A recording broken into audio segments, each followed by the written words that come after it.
A long time ago, when mankind was still in its infancy, there were many different tribes, groups, and races of people scattered throughout the world. But amongst all of them, there existed an extraordinary kind of people that stood out from the rest: the Trissians, a very small group of people gifted with hair as white as the purest snow and glowing red eyes that seemed to pierce through the cosmos itself. Trissians were like no other, for you see, they could harness the energy within the planet and convert it into magic. They could manipulate the elements, cure the sick, and some even say they had the power to control time and space itself. Many feared the Trissians. They worried that their magic would bring about destruction to the world. "They're monsters," people cried. "They'll bring nothing but ruin."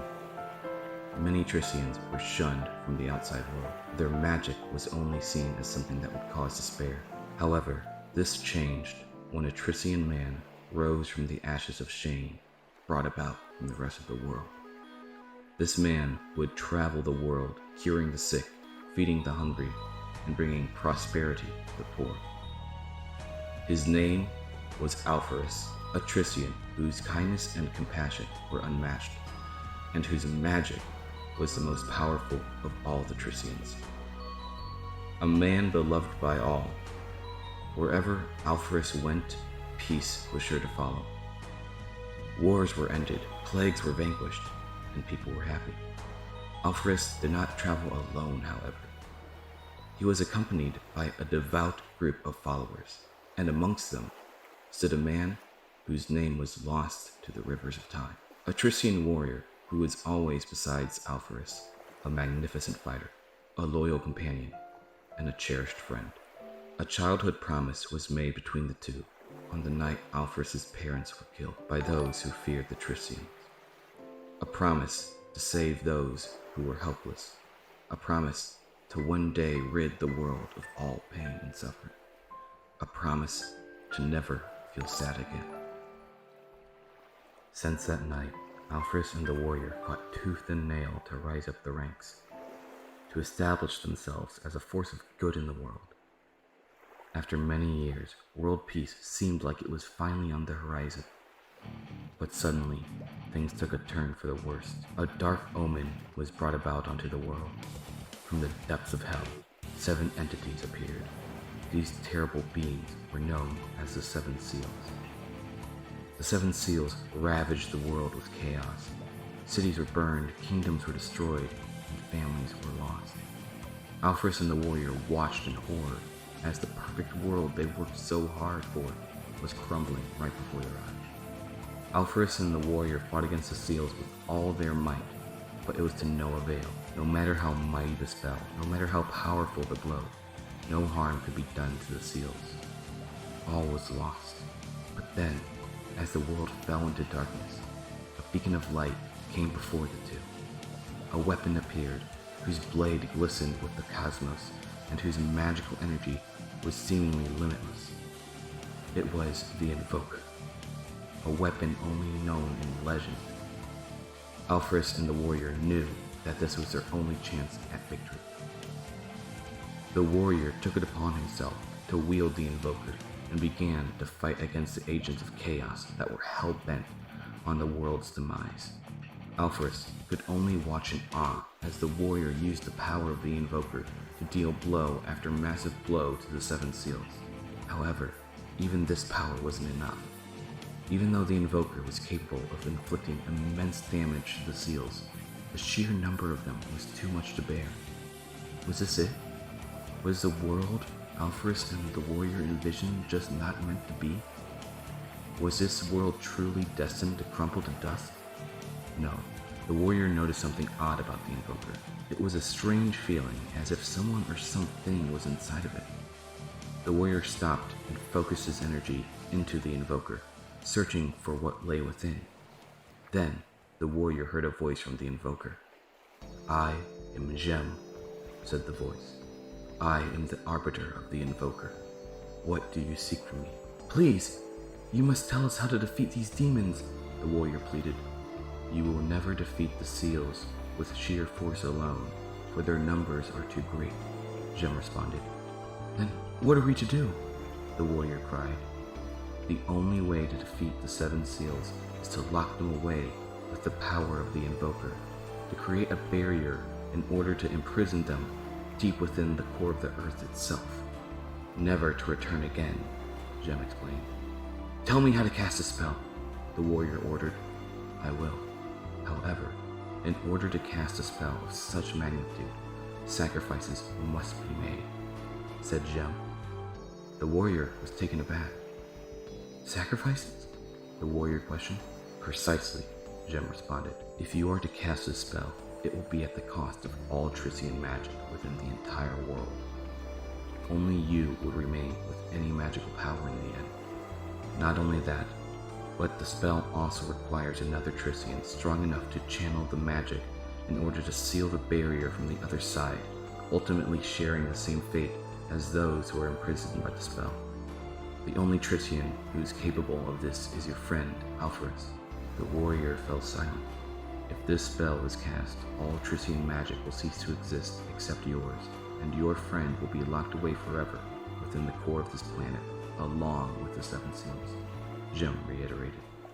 Do you wish to proceed? The warrior hesitantly told Alphorus of Jem's spell. The two fell silent. Then Alphorus spoke. It must be done, he said. The warrior pleaded with Alphorus, insisting that there must be another way.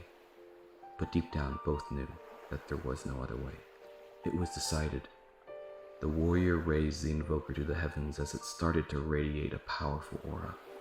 Alphorus began to channel all the magic the world had to offer as the environment around them began to shimmer with magical energy. Then, in one blinding display of power and magic, the spell was cast. Before the warrior knew it, the world was saved. The seven seals were banished, and his closest friend was gone. After the spell was cast and the seven seals were defeated, unforeseen consequences emerged. Trissians had changed. Their once snow-white hair had turned deep black, and their once shining red eyes turned blue. Their magic was no more, but not just their magic. Their memories of magic were eradicated as well. Only vague memories remained, memories that had been corrupt and unrecognizable. The loss of memories of magic did not just extend to Trissians, however. The entire world had forgotten. The origins of Trissian magic, the Seven Seals, even the deeds of Alphorus were all wiped from the memories of the public. It didn't take long for the world to forget why they were at peace to begin with. Hostilities between nations once solved by Alphorus were now strong as ever. The destruction of nations brought about by the Seven Seals were now being blamed on other nations. War and bloodshed began to rear its ugly head back into society.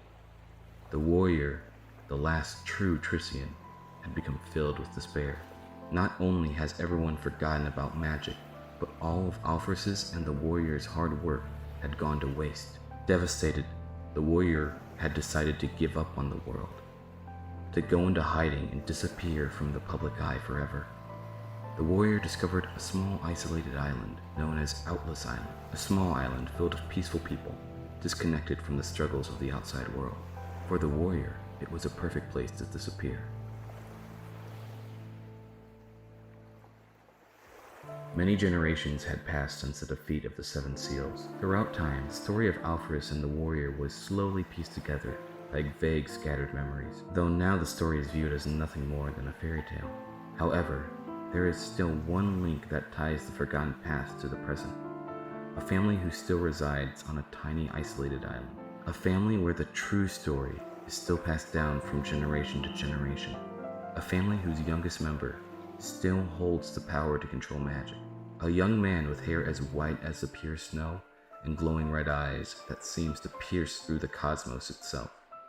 A young man whose destiny will decide the fate of the world. His name is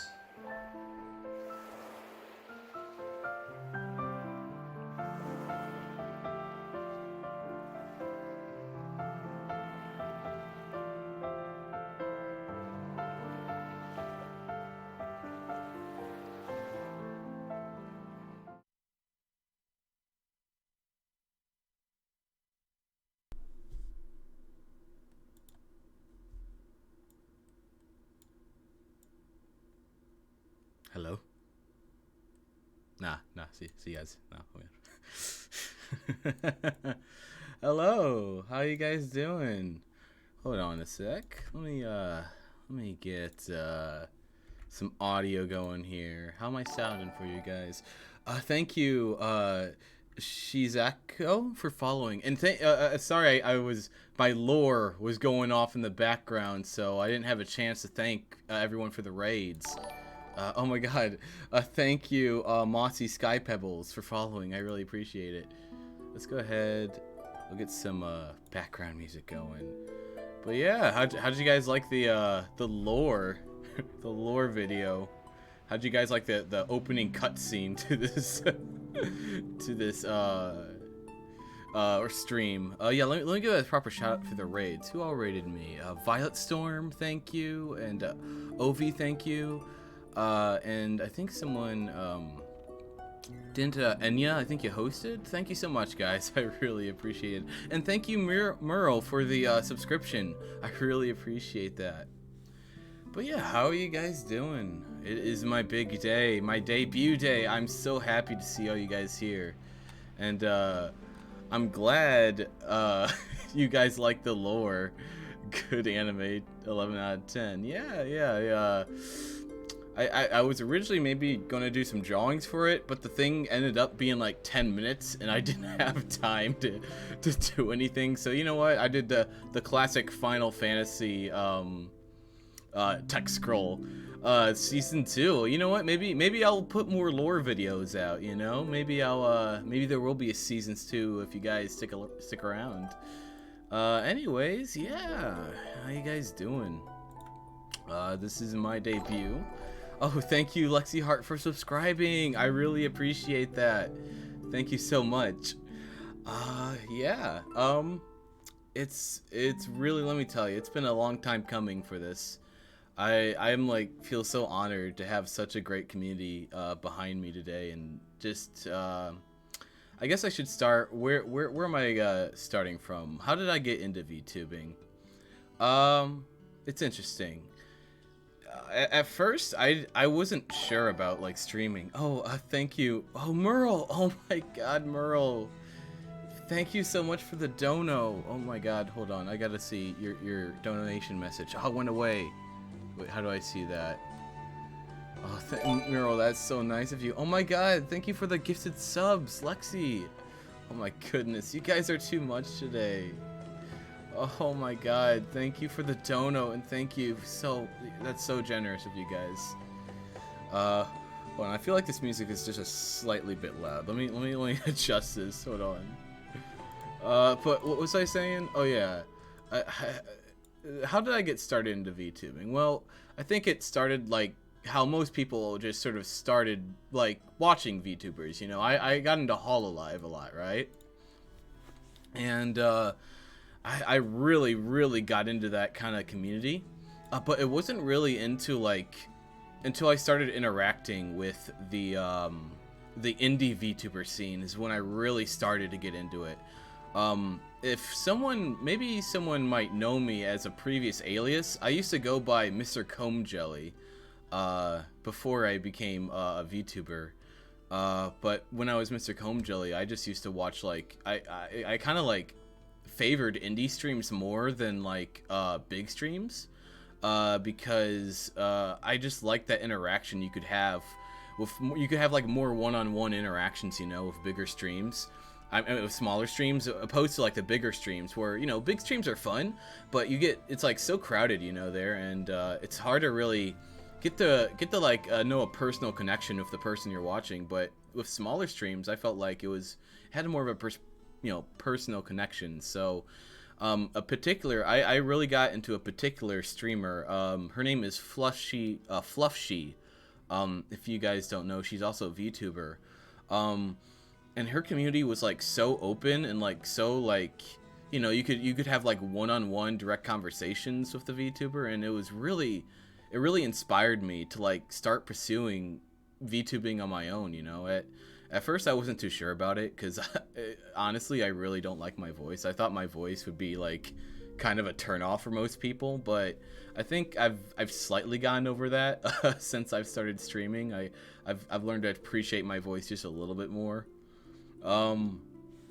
But yeah, that's sort of how again, it was just kind of, I fell down a rabbit hole, and well, here I am. And I gotta give a big shout out to Hime too, my VTuber mama. She did an absolutely amazing job on the model. Let me show you the whole model here for a sec. We'll do a model inspection real fast. Actually, let me get my chat on another over here so I can still keep up with you guys. All right. So we got a model here. I want to go down from look at the Tims. Look at the drip. You see this shit? That's not Nike. That's not fucking I literally don't know any other shoe companies. Look at that shit. You're not gonna get. Look at these Jordans. But yeah. And then we got the pants here. Interesting enough, this character. I'll talk about Hero in a little bit.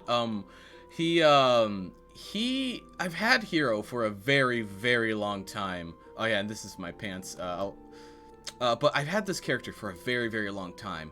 But this wasn't his design for like the entire time. He had a very basic design for the longest time, but it wasn't until I teamed up with another VTuber named Ghostly Keys, or she goes by Yoshi now.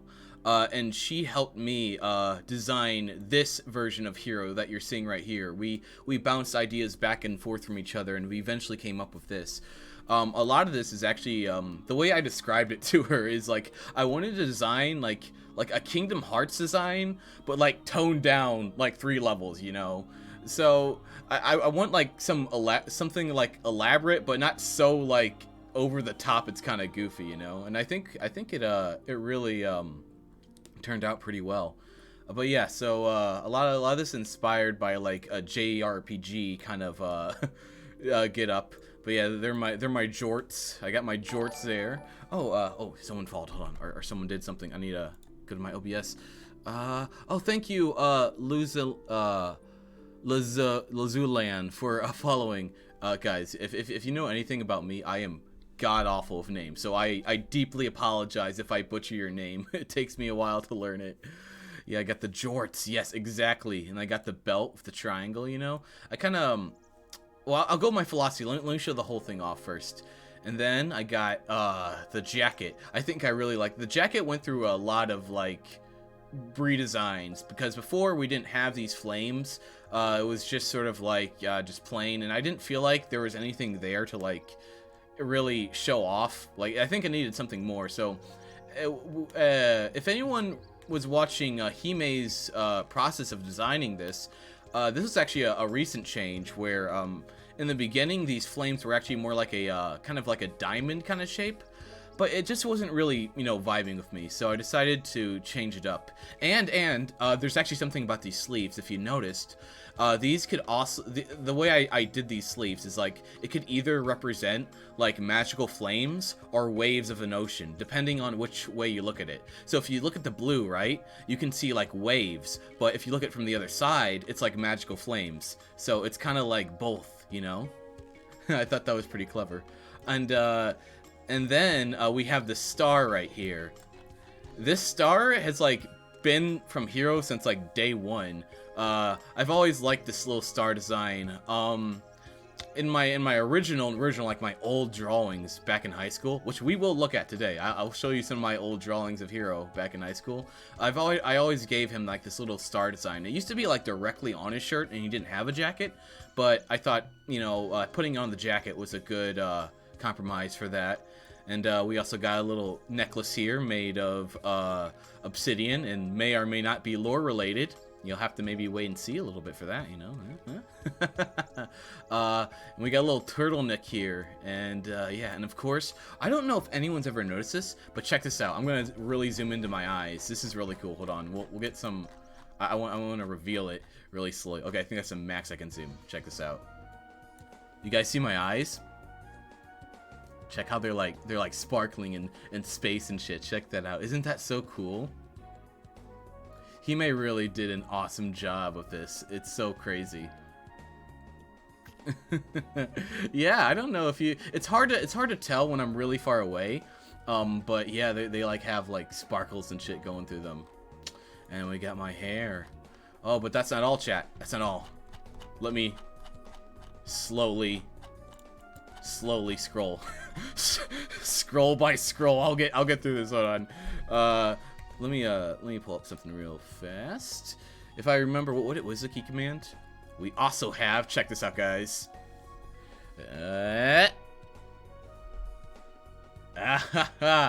You know, what is a JRPG protagonist without his weapon?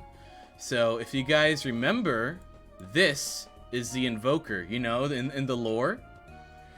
This is the weapon that the warrior used to fight off the seals. Yeah, this is the Invoker. So, the idea of this weapon, right? It is a combination of a spear and a magical staff. So, you know, Hero gets both of the two worlds. He can fight with like hand to hand and like do physical combat, but he's also like a really powerful spellcaster too.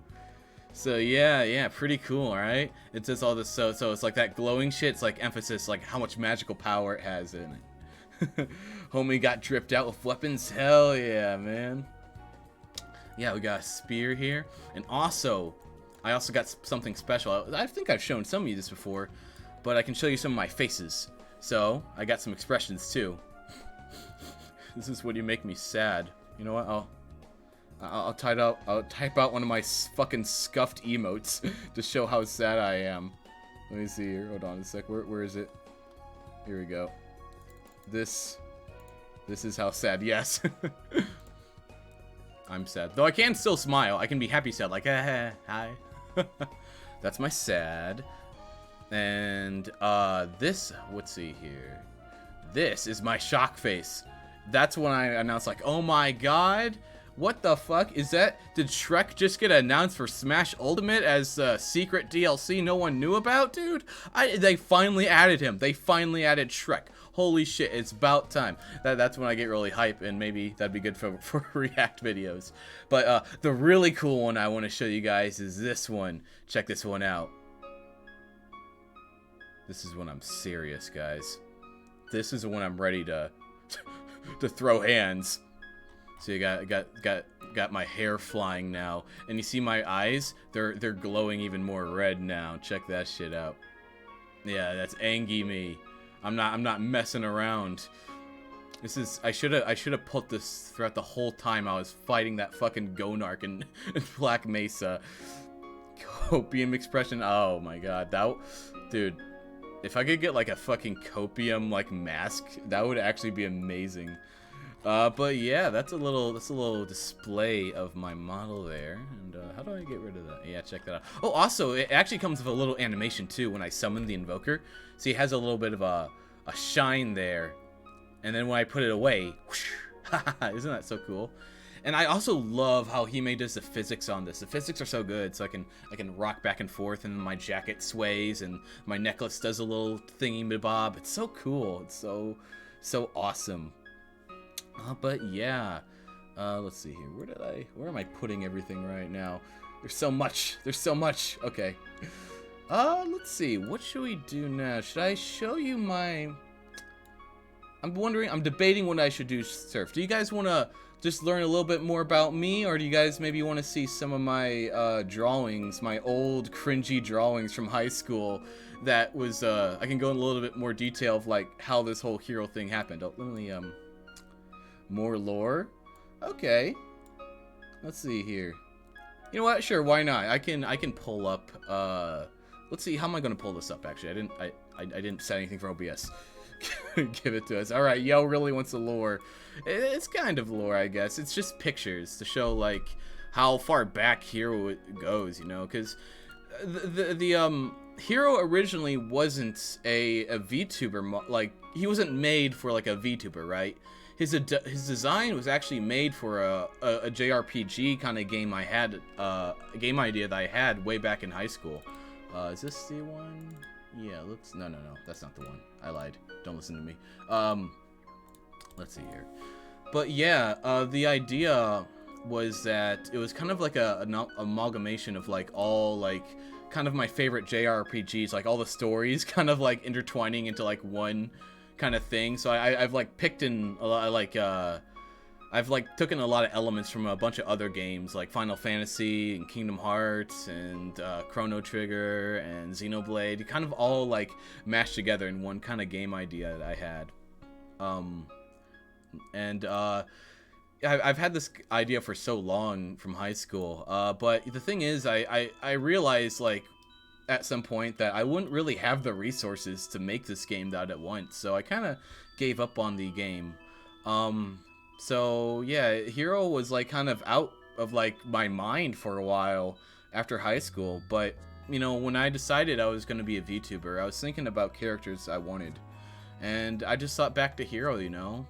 I was kind of sad that I kind of abandoned him, you know, and I kind of wanted to bring him back in some way. And you know, he's been with me since like, you know, my adolescence, and was like there for me, I guess, in a way. Like I kind of used his drawings to like, I don't know, just like get my creativity out there, because all my drawings I did of Hero was in high school, and I did them instead of learning basically most of the time. But yeah, I don't know. He's just a really personal character to me, and I thought, I don't know, you know, he'd be good for VTubing, you know.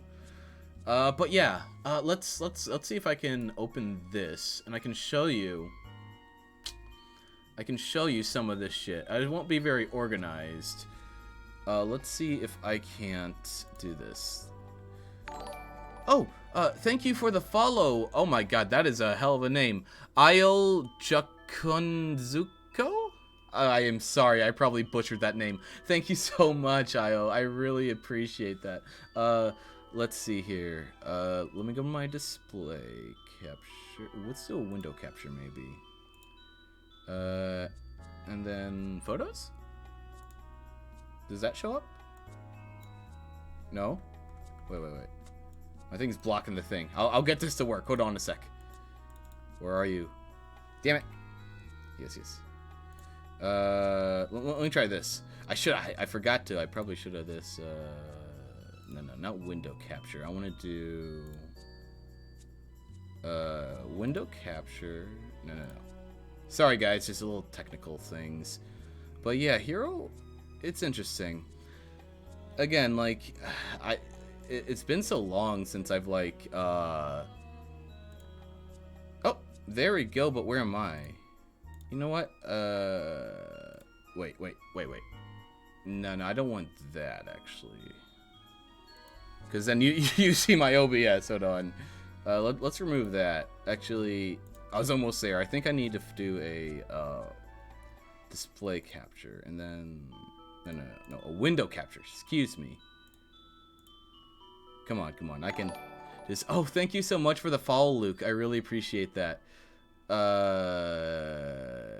Right, a window capture. No, what? Excuse me.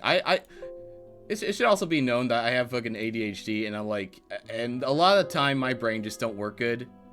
Wait. Discard. No. It keeps doing that.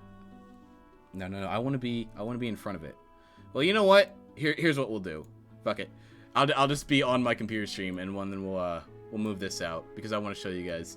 It's a good comparison. I don't mind. Oop. We just won't. You know what? Here's what I'll do.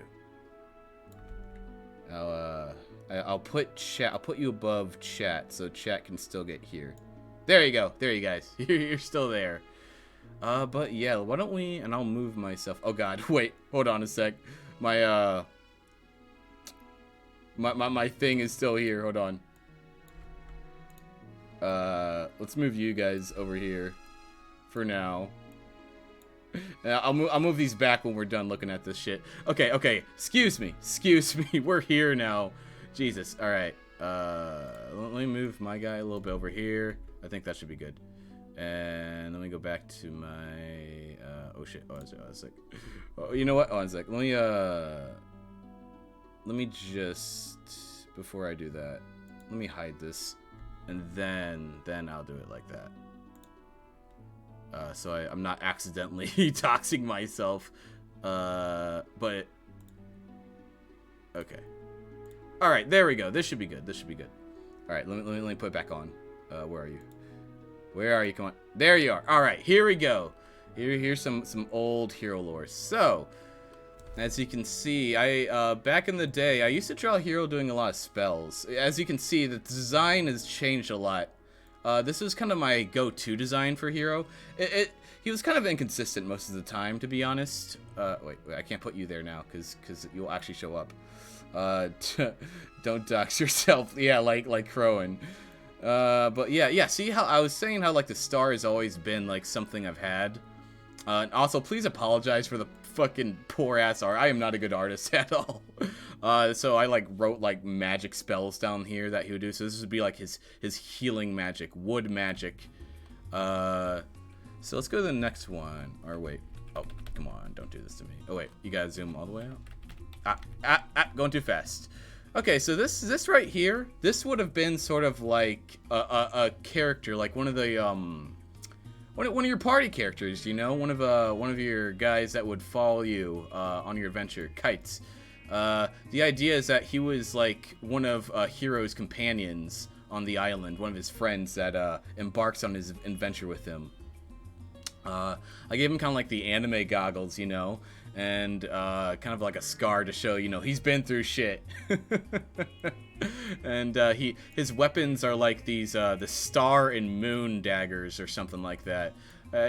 Honestly, you know, it's kind of inconsistent. If anything, you'll notice a trend. I never stuck with one idea in particular, because I think this is more of his final design, but I've gone through a bunch of different iterations of what kind of weapons this character would have had. Who is next? Yep, here's another one of Hero.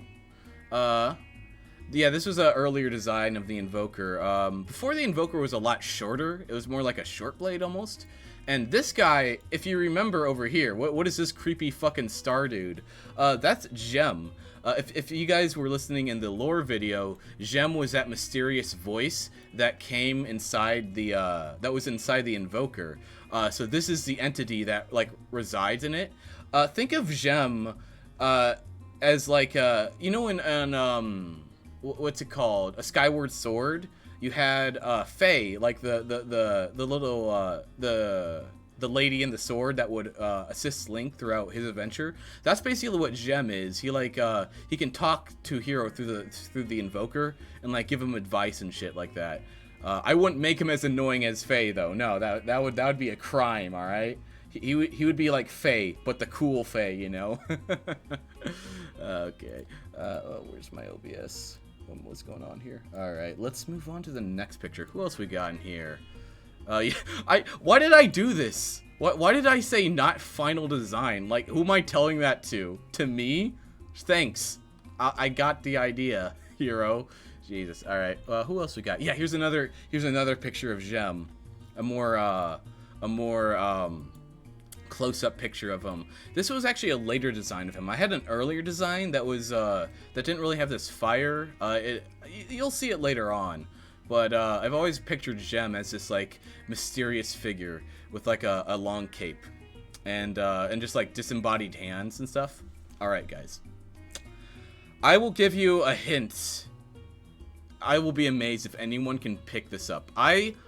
If you guys, there was actually an inspiration behind Gem, and I'm almost kind of ashamed to admit what the inspiration was. Does anyone want to take a wild guess what the inspiration was behind this character? Does anyone? Well, you know, I'm gonna pull it up. I'm gonna pull it up. In like a second. Hold on a second. Let me hide this real fast. Because I will show you what the inspiration for Gem is so... Okay, hold on a sec. Let me hide this. Let me go to my browser real fast. Oh my god, I can't believe... I mean, he looks cool. I won't knock him that. But his inspiration, what is it? I don't even know this fucker's name. I guess I'll just do it like this. No, not that. Alien. Okay. Do you want to guys... Alright. Do you guys know? Let me look at my chat, see if anyone got it. You were thinking Kirby? No, you weren't thinking cringy enough. Okay, I don't think there's anything here that can, okay. Let me show you. Let me fucking show you. Let me turn this back on. Hunt. Wait. Where is it? The fucking... Anyone you play fucking Shadow the Hedgehog? When I was a kid, this is the guy I was thinking of when I was designing Gem, because I thought... Back in the day, I legit liked Shadow the Hedgehog, as a game. I thought it was the coolest shit ever, because it fed into my my dumb bullshit, You knew it? Oh, did you get it, Birdie Party? Yes, it's based off of this fucking dude from Shadow the Hedgehog. Oh my god. You know what? I'll take it though. I made something cringy and made it less cringy. I'll pat myself on the back for that one. All right. Okay. Yeah, you know, it was cool for 10-year-olds, which was my, you know, you can't blame them. They got the target audience, and they got me, so you can't really blame them. All right, let's keep going. I think you had to zoom out. All right, so this is Tile Chin. So this is one of the main antagonists in the lore of my game, or hero's lore. So let me tell you a little bit about Tile Chin. Tile Chin is the CEO of a big company called a big corporation called the Wind Dragon Corporation, right? Yeah, he's got a sword and shit. He's kind of like a Eastern, you know, Asian inspired kind of character. But the idea of him is that do you remember how all the magic basically on Earth it got sealed into the core of the planet because Alphys used the entirety of the magic to seal the 7 seals into the core of the Earth? Well, Tile Chin is an inventor and a businessman. I almost don't want to say this. Think of him as a fucking Elon Musk type, you know, someone so powerful and rich within the world that he has a lot of authority. Elon Musk, but evil. Think about that, I guess. Basically what he invented a machine that could harness the magical power within the core of the Earth, and he's now taking that core and using it as a massive energy source, and he's making a shit ton of money off of that, even though that is starting to disrupt things, I'll say, because he's taking that energy that was supposed, you know, to keep the seals dormant, right? But now he's using that energy to for his own benefit. So that's kind of how that story folds out with Tile Chin. He's also a very skilled fighter too, you know. Who else do we got? What else do we got here? Oh yes. So this is what the seals would look like. I gave this name again, Epoch. So the idea of the seals is that there would be these ancient kind of weird golem looking creatures, right? They're kind of I don't know how to describe them. They're ancient. They got magical text on their weapons and shit, and they're very foreboding. And they're huge, by the way. This would be what, fucking 20 feet tall or something.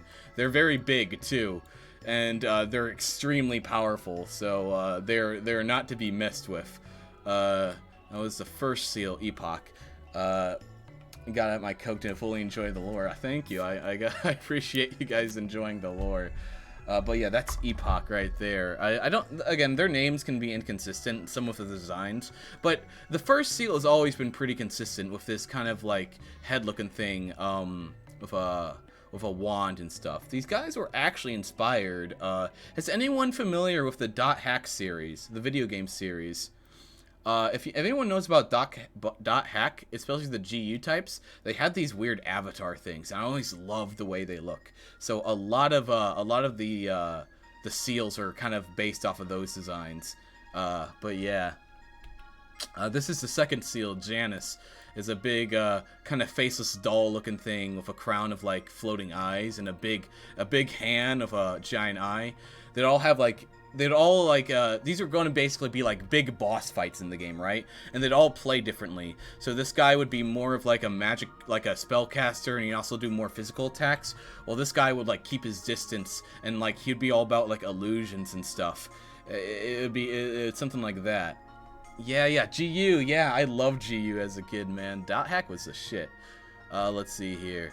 Here's just another picture I kind of drew of, I guess, Hero skydiving. I don't know why he's so happy. He's fucking falling from, like... It's hard to tell, because, again, I sucked at environments, but he's kind of, like, in the ocean, I guess. But, yeah, kind of just, I wanted to draw him upside down. And there's more of a, again, the Invoker is definitely... It's increased a lot in length since the earlier designs. But yeah, and here's a Hero casting a spell. I thought this one was pretty cool. As if you know, a Hero is a very powerful, like, spellcaster. But he's not powerful in the beginning. He has to like earn his like shit. He's not just overpowered in the beginning. He becomes very overpowered by the end of the story, though. That's for sure. You know how, like, basically how all JRPG protagonists are. You know, they're weak at the beginning, and then they just wreck shit at the end. You know, but yeah. I thought that was a pretty cool... I don't know what spell I had him intentionally casting here. I guess kind of like a offensive kind of spell? I don't know. Here's my idea of, like, basic enemies. Because, you know, when in the world, the idea of this guy is that, so, spoiler alert, the seals start coming back because of the antics of Taio Xin. They don't come back all at once, but one by one they start coming back. And when they come back, they also have these minions called Locks, which are born from like the hearts of man or something. Again, this one's a little fuzzy. I'm trying to remember. It's been a while. But these would kind of be like enemies you would face that would like terrorize cities, and you'd have to wipe them out and make sure they don't do the terrorizing, you know. They're kind of like your grunts or something like that. Oh, Moo, thank you. How's it going? We're just going over my lore. My lore of Hero, all this shit I had way back in high school. Glad you could stop by. Really glad to see you here. What else do we got here? There's another version of a lock. Kind of got blurry on this one. So they'd be like either kind of like... They'd be varied. So some of them would kind of be that robotic kind of thing, like with the main seals, or some of them would be a little more like organic and monster-like, of this one, where it's sort of like a horse, like a centaur, with really long, lanky arms and shit. Yes, and here is the Wind Dragon Corporation. So my idea is that Taio Xin, his whole, like, this would be like a level, like, in the sky, you know. This would be like one of the final levels you go to. And would be one of the machines where this needle would be used from the sky to suck out the magic through the sky into this and like harness energy from it. And the idea is that this would be like kind of like if anyone's played what's it called? BioShock Infinite. It would kind of be like a futuristic version of BioShock Infinite, where this whole level would be on this Sky City area, and you'd have to go through like all this obstacles and shit in the sky. Again, this is why I eventually kind of gave up on the game, to be honest, because the ideas I had were really big, but they were like too big, you know? I would need like a whole fucking like budget to make the like stuff I would need, you know? But Sky and says, see, yeah, BioShock Infinite was like basically, it was like a city in the sky that you had to traverse through. So this would be like a futuristic city in the sky, kind of. You need a budget. Yeah, I definitely need a budget. Oh, hello, Star Jelly. Hey, this is Star Jelly, guys. He made my BRB, what should we call it? Oh, did someone follow? Oh, Star Jelly, thank you for following. Star Jelly made, this. Hold on. He made this image. I added the text, but he made this really cool image. It's so awesome. Thank you for following, Starry Jelly. It's so, it's nice to see you here. Isn't this such a cool image, guys? He's such a talented artist. You guys should all give Starry Jelly a follow. Or they excuse me, sorry. They're really cool. They're really awesome. But anyways, where was I? No, wait. This chatting too. No, wait. Nah, there I am. we'll go through that later. But anyways, let's keep going through what we got here. Another, I really like this one, this lock, where it was basically like a candle, you know? He's got like a candle for a head, and he had this weird, like, kind of staff with a blade, but could also be like a magical wand. The locks are kind of, if anyone's played Kingdom Hearts, like the locks are almost kind of like the Heartless, you know? They always got this like symbol, this like keyhole to show them that they're a lock or something like that. So I kind of based Heartless around locks. What else? Here's another one. This is kind of a creepy one. And this would be a factory, another facility of the Wind Dragon, where they would use it to like harness energy from the planet and distribute it throughout the world to like make money. But anywhere it would do it, it would like desolate the land because they're taking all the energy from the land, so it would become like a desert or something. So not only did it like, you know, release the seals, doing this also was like really bad for the environment too, of course. Let me move myself just a little bit so you can see it. Quit doing that. Quit going to black. I need to show them. No, wait, oh, nope. Where are you? There you are. Yeah. There's the facility. Anyways, okay. I gotta master the alt tab. Well, I'm not alt tabbing. I'm just literally. There we go. Wait. I actually probably should. Hold on a sec. One more adjustment. Okay. Let me go back to my pictures. All right. What is this one? Yes, this is an early picture of Alphorus. One of his earlier designs. He's got kind of long hair. Kind of a foreboding picture of him. I've always imagined him having kind of a long hair and kind of in a robe. But yeah, I think I've got more examples of training Ark to become an alt-tab demon. Yeah, but this is Alphorus, you know, the guy in the story who was like trying to bring world peace to the world, but then he had to get locked behind the locked with the seals. That's him. And here's a cute picture. This is oh, it's got a little fold there, but this is Hero on Outless Island as a younger boy, with one of the creatures, one of the local creatures, just like kind of like a Lapras kind of vibe, you know, from Pokemon. And that'd be like where Hero grew up on an island, so this is kind of just him riding on one of those things. I thought this one is pretty cute, so I added it to the bunch. Sort of, yeah, there's it's a magical, well, not a magical world, but it's a fantasy kind of world. So you do have like fantastical kind of creatures. It's not just like boring squirrels and shit. You got you got shit like this. But yeah, excuse the poor quality. Those are supposed to be palm trees. I know it's hard to tell. Again, I'm not the best artist, so but I still wanted to go through these because, you know, it's kind of nostalgic, you know. But anyways, what else do I have? Oh yes, this is another one of the more final design. I also when I ran out of a notebook, a sketchbook, I just started just drawing on lined paper at school, just in my notebook. So that's why some of these are just now on lined paper. This is one of the another of Hero's teammates. I think her name was Karin or something like that. Yeah, it was Karin, right? And again, her weapons were all over the place. I could never figure out a decisive weapon on this one, but this one in particular I really like. Oh, thank you so much, Dianella. Thank you, Di. I really appreciate it. Sorry, I'm very bad at names. Sorry if I butcher your name, but thank you. I'm glad you're here. But yeah, this would have been another one of Hero's main party members. Drawing on paper, yeah, right. Again, I didn't like. I ran out of a sketchbook, and I didn't really, you know, could buy another one at the moment. But I still wanted to draw in class, so I just started drawing in lined paper. But yeah, here's another kind of more. I think this is a more like toned down version of Taiyojin. More of in like his business suit. The other one had like him in more of like a robe. This is more of like him kind of like in a what you call it, if he was going out to like, you know, shake hands with like business people. I don't know.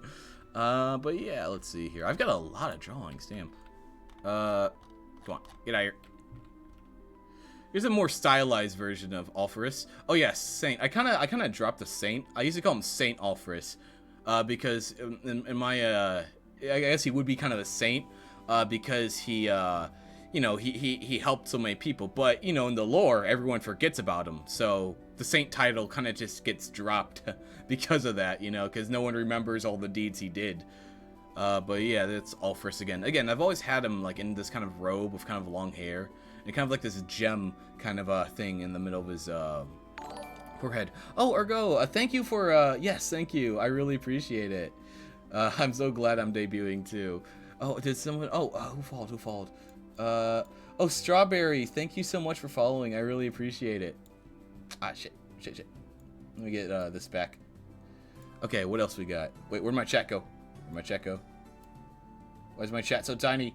Excuse me, I got like my, again, I only have 2 monitors, so I got my entirety of my OBS just crammed on the other monitor, because I can't like, I can't put it over here because you all see it, because I'm doing it like directly from my desktop. Can you guys see that okay, by the way? Wait, I gotta move this. Yeah. But yeah, that'd be a Saint Ulfrus right there, or just Ulfrus right now. Let's see here. What else we got? Yes, this is actually a very this is a hero go in sicko mode basically. Well, let me move out of the way so you can see a better image of this. Wait. I've always had an idea of wait. Where are you? There you are. Okay, excuse me. I just want to move myself over just a little bit. X Games mode hero, yeah. Time to donate for a new knob monitor. But I've always had an idea of hero like having like this ultimate form like at the end. It's definitely changed a lot. It's definitely not this anymore, but this was actually one of the first times I drew Jem. He didn't actually have a body at the time. He was just sort of this disembodied star figure. It was only till later I kind of gave him a body. And I think this picture in particular, I really like this cloak, but I didn't really felt like it fit with Hero in the end. So I kind of just gave this cloak to Jem, and you can see how they kind of combined into one entity in the end there, if you guys remember.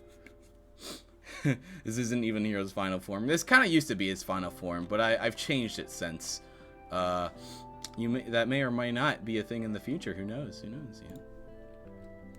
Oh yeah, this is some lore. Let's just say this is actually someone you've seen before throughout this whatchamacallit, this showcase. If you recognize the symbol, maybe you can guess who it is. But let's just say this person got corrupted and ended up turning into this thing, which Hero has to fight in one of the main storylines.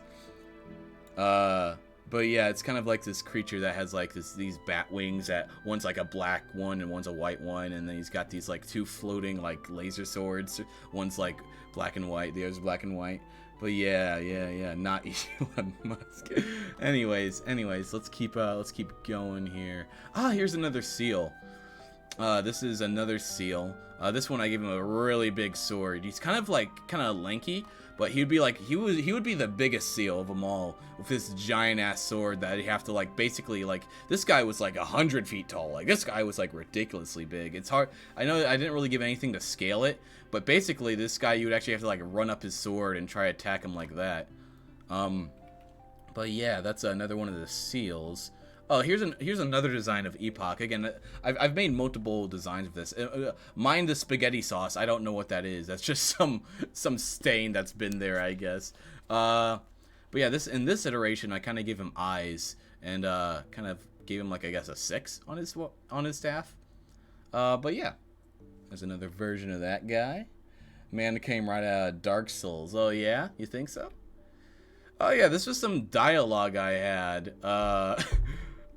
This is me just testing around with dialogue. You read it left or right because why read it in the American way? I used to like, these weren't like coherent to anything. When I was a kid in high school, I used to just draw random scenes that didn't really have any context to them, but I just thought it might be a cool scene in like in the game or something. It didn't really have much more context behind this. But yeah, this is kind of just me having dialogue. Tile's like, hey, buddy, you should like release me so you can go, so I can fight that thing. You can't do it because you're dumb and stupid. And Hero's like, nah, bro, no, you're the dummy. I know, riveting dialogue, right? Excuse me. Anyways, here's another picture of Gem. This is his older design. Well, not older. I'd say just the other design I have for him because I kind of like, honestly, I kind of like this one a little more. But I'm a little torn on like the one that has like the fire head and this one that's a little more toned down and just sort of has the eyes. I do like the stars within the stars. I like his head a little bit more in this design though. But yeah, that's the Invoker, and he resides in that thing. Kind of like the Arbiter, as he said. And this is a subtle detail, hard to tell, but like inside like this cape, it's just like space, so you can like see like the cosmos inside his cape if you if it ever opened up, you know. There's nothing under there except like magic and shit. Let's see. Let me catch up on chat. I've been kind of neglecting chat. All right, start. So, maybe you can combine all the cool scenes one day. Maybe. Let's see. What else do I got? Oh yeah, this is just a nice little picture I drew. Again, there's Gem. Kind of like just a scenic one where I kind of like that was the beach. That's where he grew up on. That's just kind of the planet right there to show like he needs to save that. That right there is actually a seal, the first seal epoch, I believe. And that right there, oh yeah, sorry, I'm blocking it, aren't I? I don't see myself on it, so sometimes I like block myself. Let me move over here actually. I'm gonna give you a better view of that. Okay. So right here, this would actually be like a ship that you would use to like explore the world and stuff. You know, like in Final Fantasy games, that you always get like some kind of place where you can just fly throughout the map. That's basically the equivalent of that. All right, let me get back over here then. All right, let's get out of the void, shall we?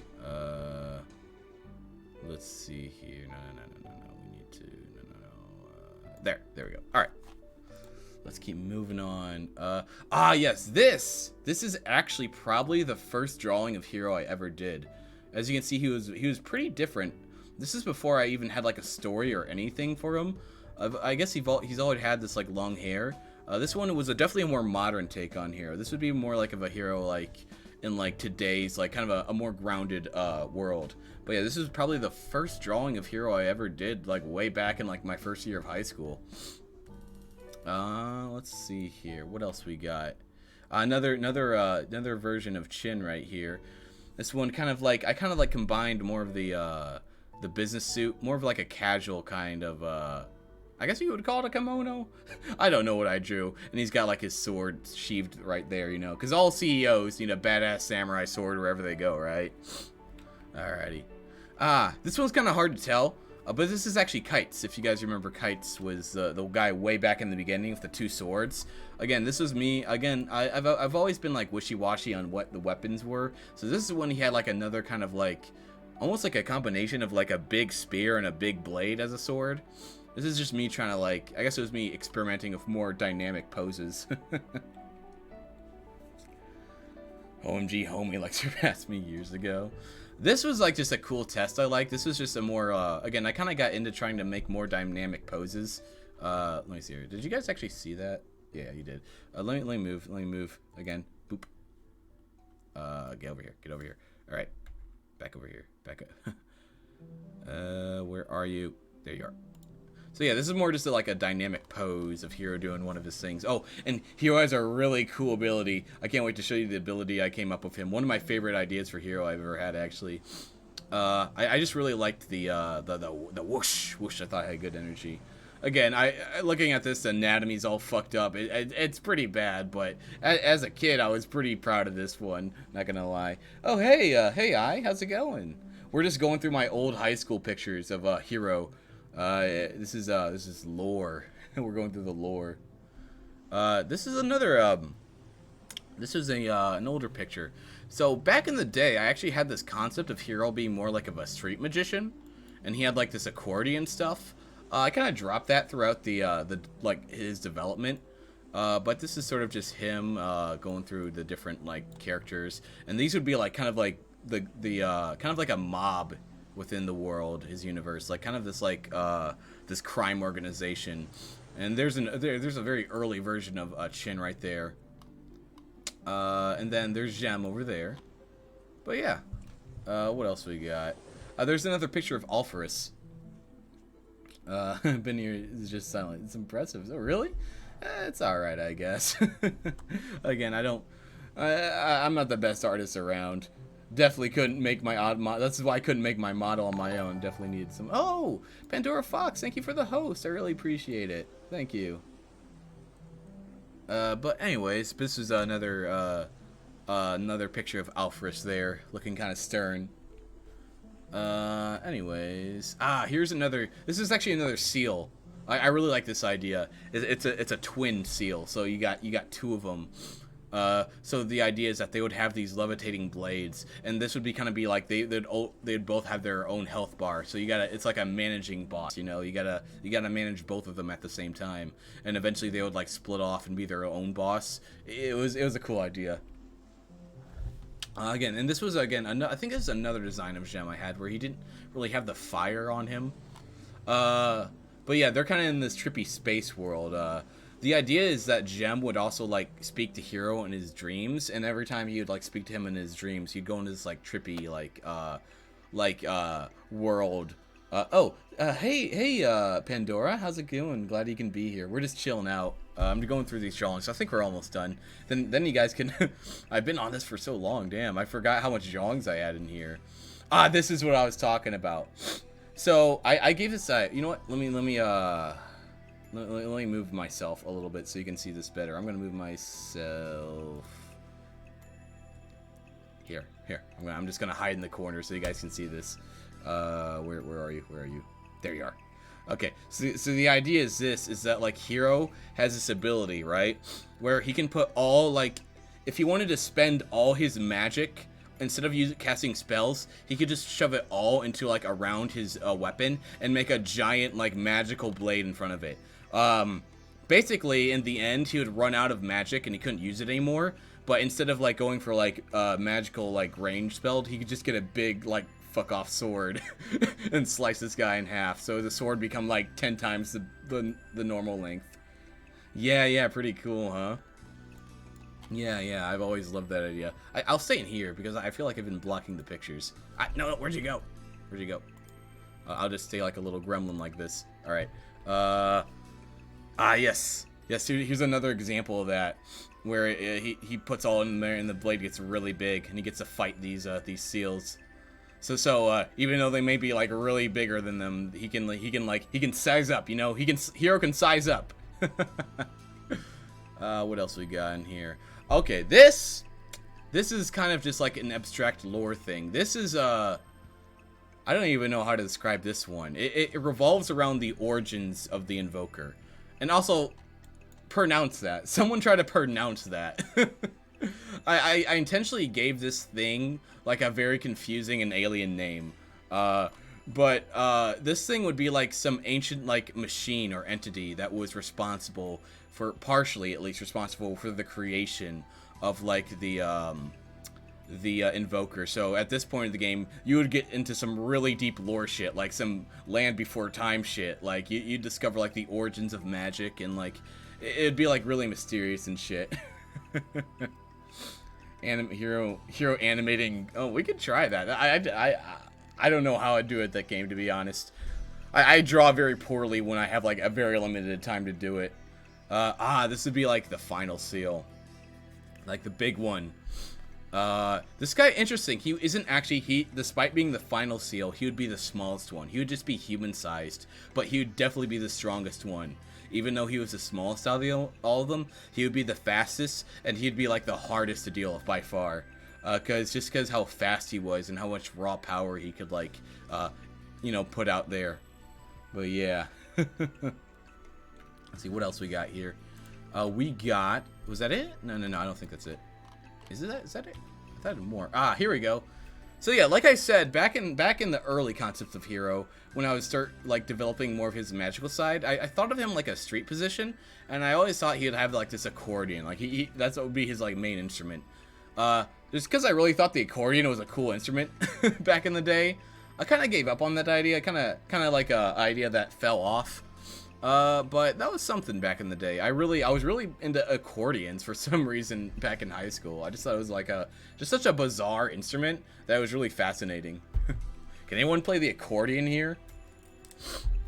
Let's see here. Can't defeat Airman kind of hard. Anyways, let's see here. Was that it? I think that was it. Yeah. Oh, no, wait. I think I got some repeats in here. Oh yeah, this is Alphorus. Another version of him. You get some of his stats there. And, yeah, he's 4,000...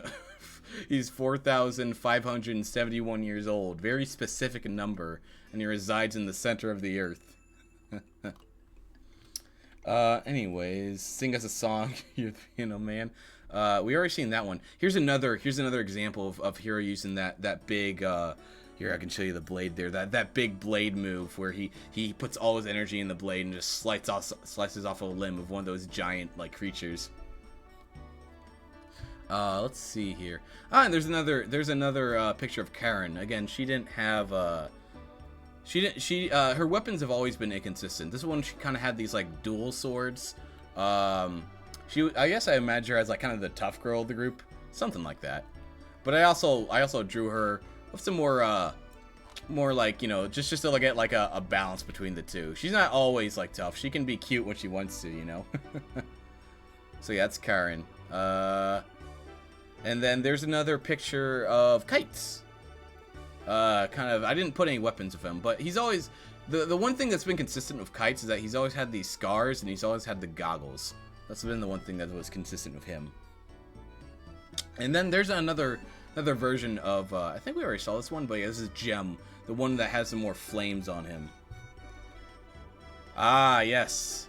So this guy, if you guys remember in the lore, this was the unnamed warrior that fought alongside Alphorus.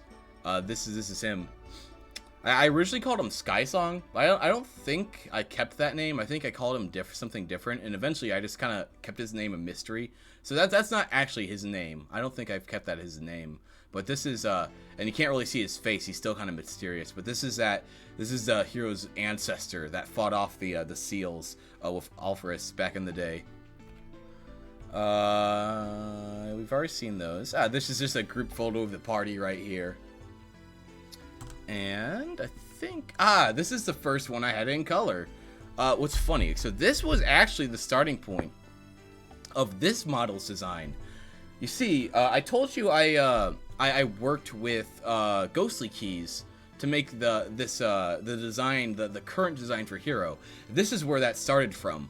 So this was like the only really colored version I had. So we worked from this and just sort of build off from there. So this is probably the one that's closest to my current one right now, just because that's what this sort of started as. This is where the whole VTuber process happened.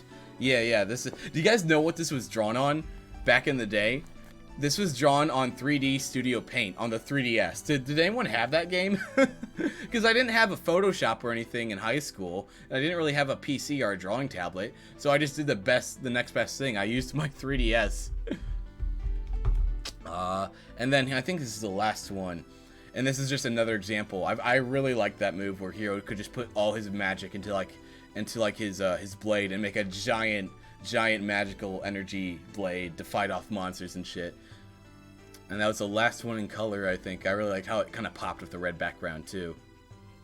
But yeah, that's it. That's the last one. Alright, let me go ahead. I'm just gonna go ahead and then delete this. Yes. Alright, let's get back. But yeah, that was the lore there. That was just a little showcase of like all the lore and shit I had back in the day. But yeah, let's get to know me a little bit. I know that was a while. I didn't realize that would go on for so long. Let's try to get back in the swing of things then. Let's go over here so you guys can get to know me a little bit better. So yeah, my name is Hiro Uzawa. That's how you pronounce it, Uzawa. Or you can say Azawa, I guess, if you want.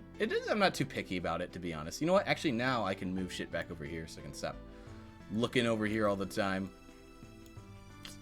1 hour of lore, right? I told you, I have a lot of lore for this character.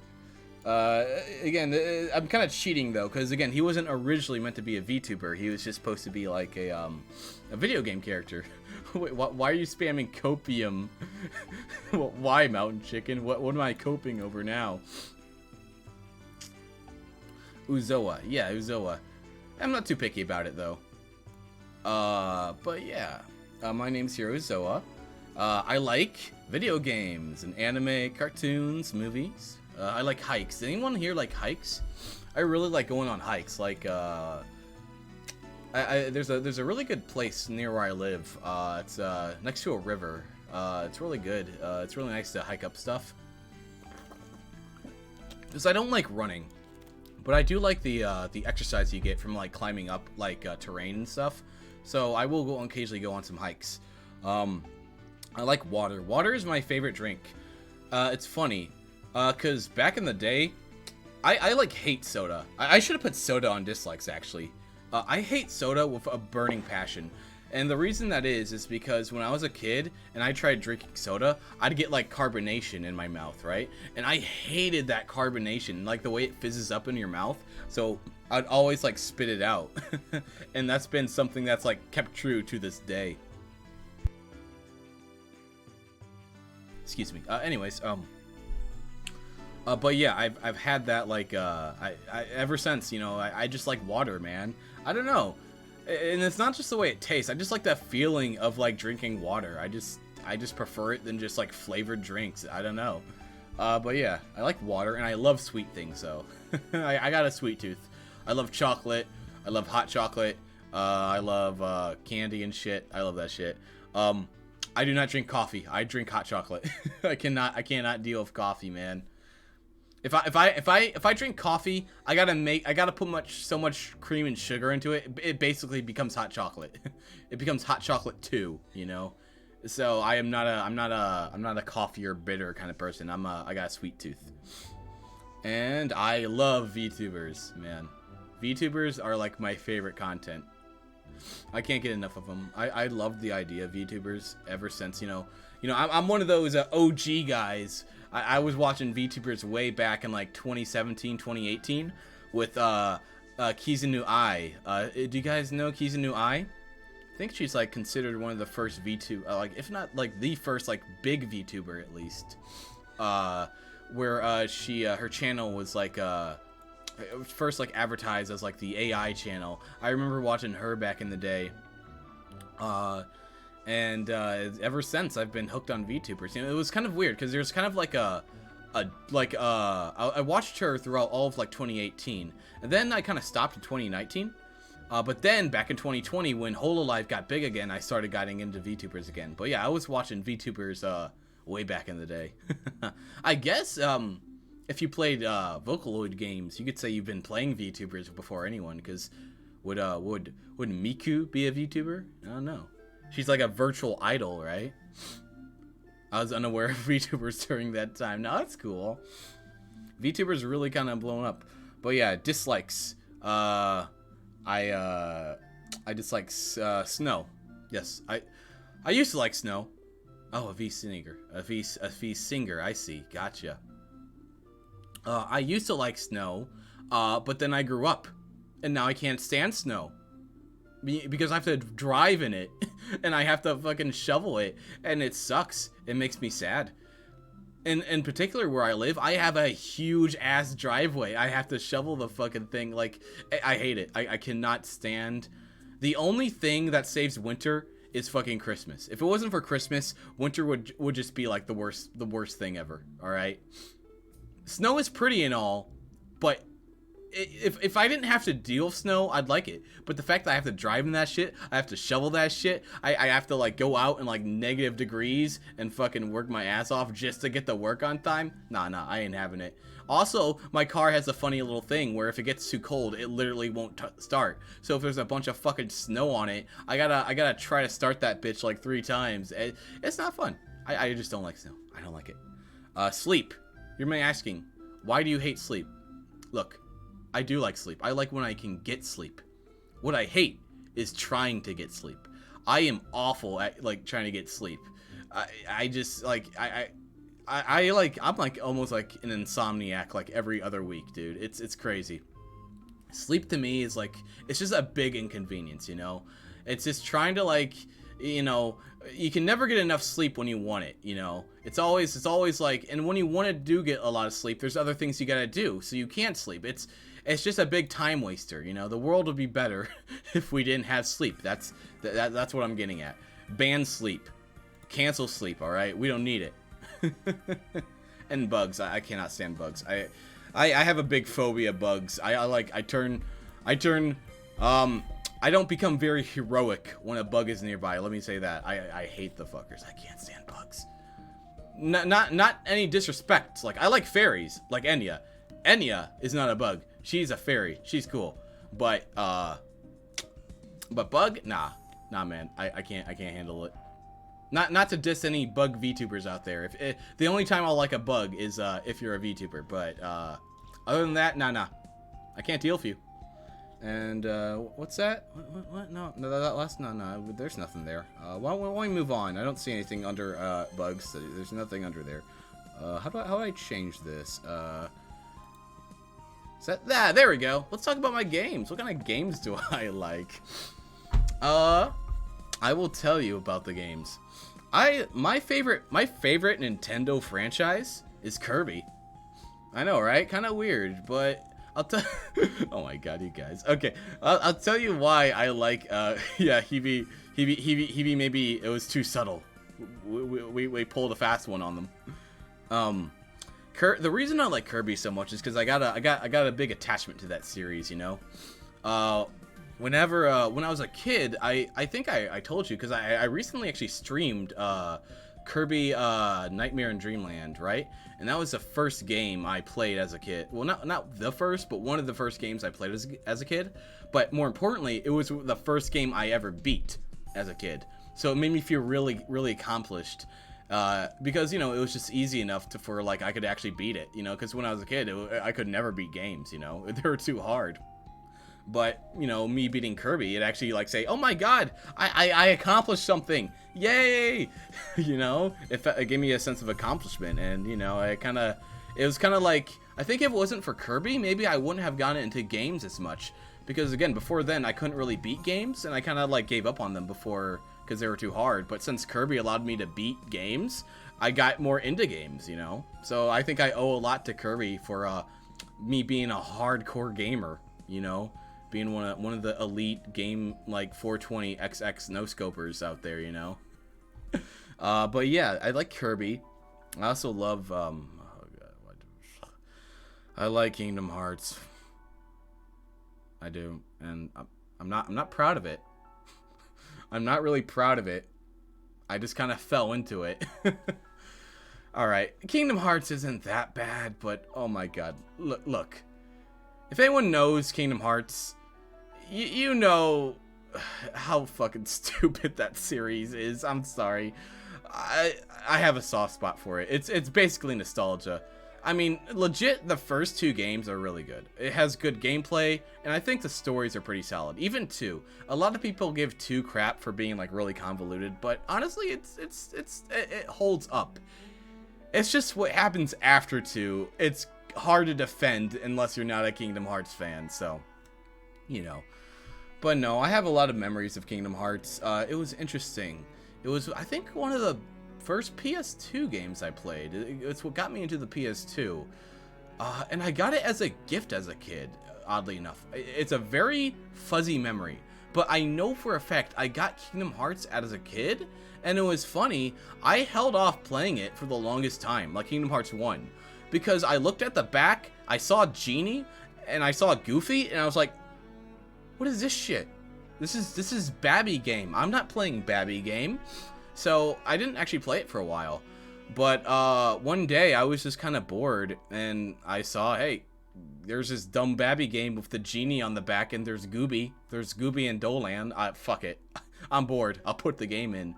And let me tell you, the game fucking blew my mind. If anyone knows how Kingdom Hearts 1 opens, it does not open the way you expect a game with fucking Mickey Mouse and Donald Duck on the on the cover to open.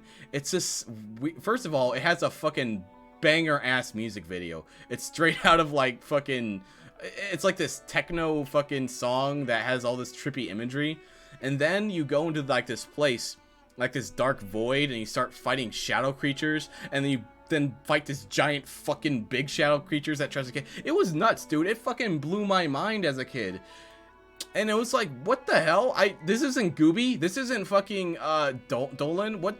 What? Where's Daffy Duck? And I was like, it was one of like, I think it was the reason I got into JRPGs in the first place, because it was so different from what I was playing, you know? Before then, I was just playing like Mario games. Yeah, I played Pokemon games, but they weren't really like, they don't really have that traditional JRPG sense. It was Kingdom Hearts that like really mystified me as a kid, you know? It really had that like, just this atmosphere of a game I've never felt before. This like, you know, this mystery and intrigue, and it was all thanks to that intro. I'll go out on a limb and says Kingdom Hearts 1 definitely has probably one of the coolest intros I've still seen from a game. Just the way that it sets it up. It's so cool. I'll have to play it on stream one day. But yeah, that's how I got into Kingdom Hearts. Ah, yes, the Half-Life series. I am a big Half-Life fan. If you guys probably can't tell, I've been playing a remake of the Half-Life series called Black Mesa. Half-Life didn't come, it wasn't a childhood game, it was a teenage high school game. Actually, I forget how I know how. It was because I wanted to play Portal. And if anyone remembers, on the PS3, they actually had the orange box for the PS3. And what the orange box was, it was a combination of 3 games. It was Portal, Half-Life 2, and Team Fortress 2. So I actually didn't play Half-Life 2. The first Half-Life game was actually Half-Life 2 I played.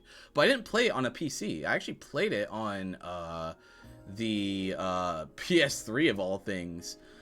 But just the way that game, it felt like the first adult game I like really played. Because I was honest, I'll be honest, even like up to my like early like 13, 14 years, I was kind of still intimidated like by rated M games, you know. I kept with like more Nintendo, like friendly Nintendo kind of games and like friendly PS2 games. But when I got Half-Life 2, it was kind of like that first like, oh god, am I playing a big boy game now?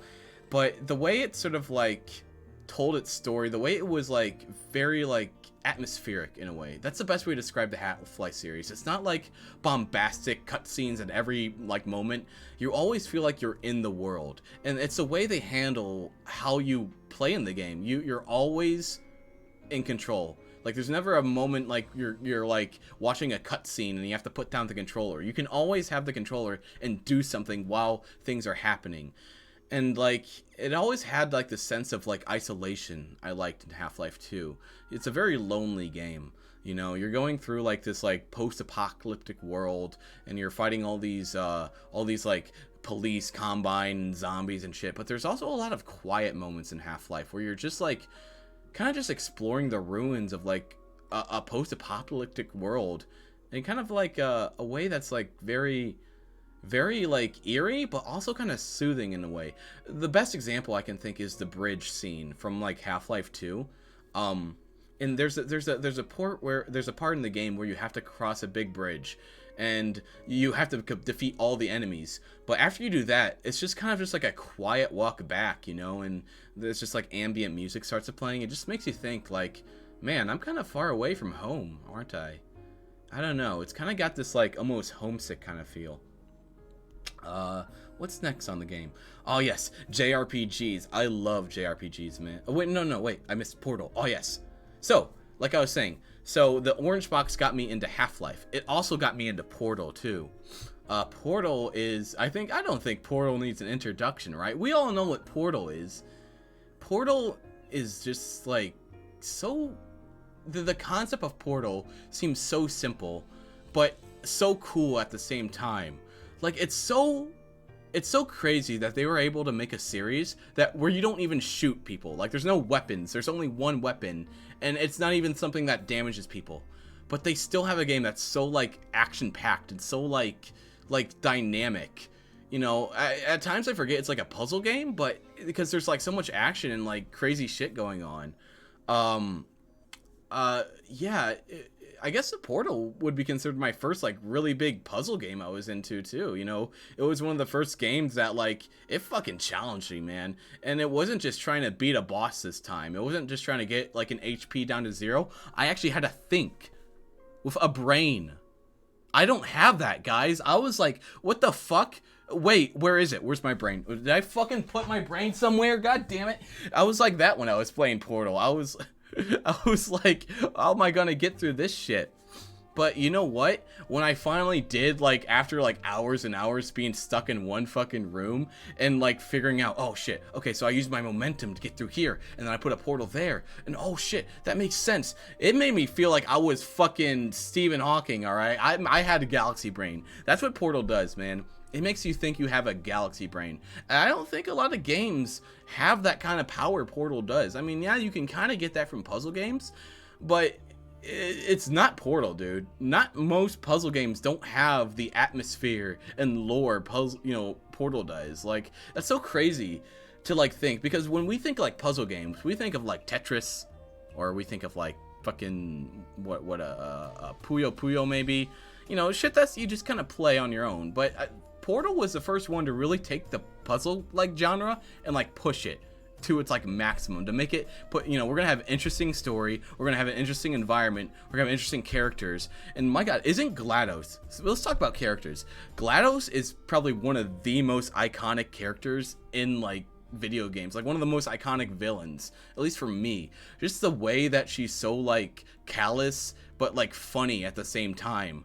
Like her voice is so cool, but she's like she's almost like have an air of like almost incompetence at her at sometimes, but then you know she's always scheming, she always knows what she's doing too. It's crazy. I love Portal, man. And Portal 2, it was so crazy from going from Portal 1 to Portal 2.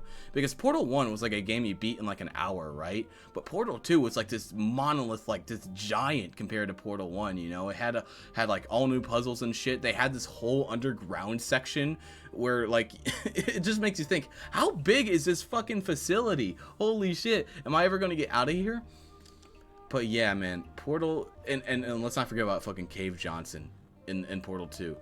You couldn't get away from the lemon rant in high school. Everybody was fucking quoting the lemon rant when I was in high school, alright? You know, it's like, I'm gonna burn your house down with the lemons. I'm gonna hire my engineers to make a combustible lemon to burn your house down. Do you guys remember that shit? That shit was everywhere. And like the cake was a lie and all that shit. Portal was really, like, when it came out, people forget how many people were into that shit when it came out. It wasn't just like a small underground game. A lot of people were playing that thing. But yeah, that was my experience with Portal. What else we got? Okay, now we're on JRPGs. The reason I put this is that there's just too much to really name. I've played like Final Fantasy, I've played Chrono Trigger, I've played, what were some other good JRPGs? Was it Bravely Default? That's what it's called, like on the 3DS. I just love JRPGs. Now, I know a lot of people have problems with like some JRPG formulas. Like they don't like random encounters, they don't like all the text they have to read. I think that just comes down to your preference in games, to be honest. See, I'll tell you straight up, I don't like multiplayer games that much. Like, you know, like massive online, I guess, like, you know, like online shooter games, or like just games that like never end. I like my games to have endings and like concrete stories, you know. It's funny, like I like gameplay, but I've always like valued story over gameplay for me, you know. And like JRPGs, they just provide some of the most interesting and like, you know, thought-provoking stories, in my opinion. Like and I love the way you like connect with people. You know, one of the I should have put Persona, but I'll put example like Persona. Like that shit is so far out there. I remember see, I was an OG Persona fan, all right. I didn't come in Persona 5. I was there in Persona 4, you know. But no, Persona was one of the first, like, you know, it's just one of the first games that like really I was just so sucked into the story, you know. And it's always been like that for me in games. Like, yeah, if the game plays fine, that's fine, but if it doesn't have a good story, I find it hard to get hooked, you know? I don't know, it's just, that's just how I'm like it. I know a lot of people, there's a lot of people who just like skip all the cutscenes to just want to get to the gameplay.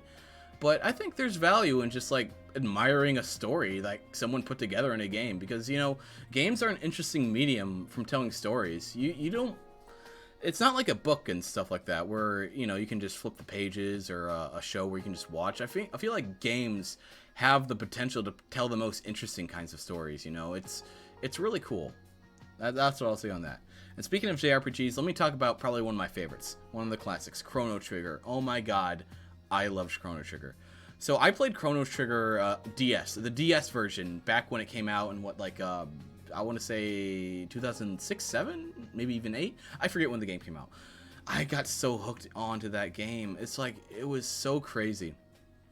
The idea of, like, first of all, it was such a cool idea. The idea that you travel through time to like all different time zones, and you have to fight this, like, just basically like this Lovecraftian demon that's hell-bent to destroy the world. Oh, thank you, Shonen Shadow. Hey, glad to have you here. Thank you. But yeah, as I was saying, yeah, Chrono Trigger was so pog. And I really, first of all, the music in that game, oh my god, so good. I love the music in Chrono Trigger, but you know what I like more than the music, and not a lot of people talk about? The sound effects.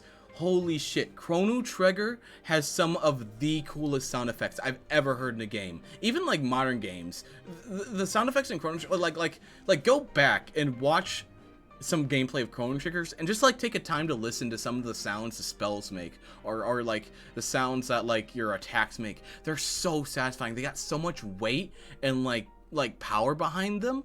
It's so cool. It's so cool. I just like, I swear they probably have some of the most like just crazy sound effects for their spells. It's like which one I can think of in particular? There's this one final move of Chrono, like he does this, basically this big fucking Kamehameha like light attack where he like makes this giant nuke, and it goes like it like builds up like and then like it keeps on getting higher pitch, and like hear all these other things like and they'll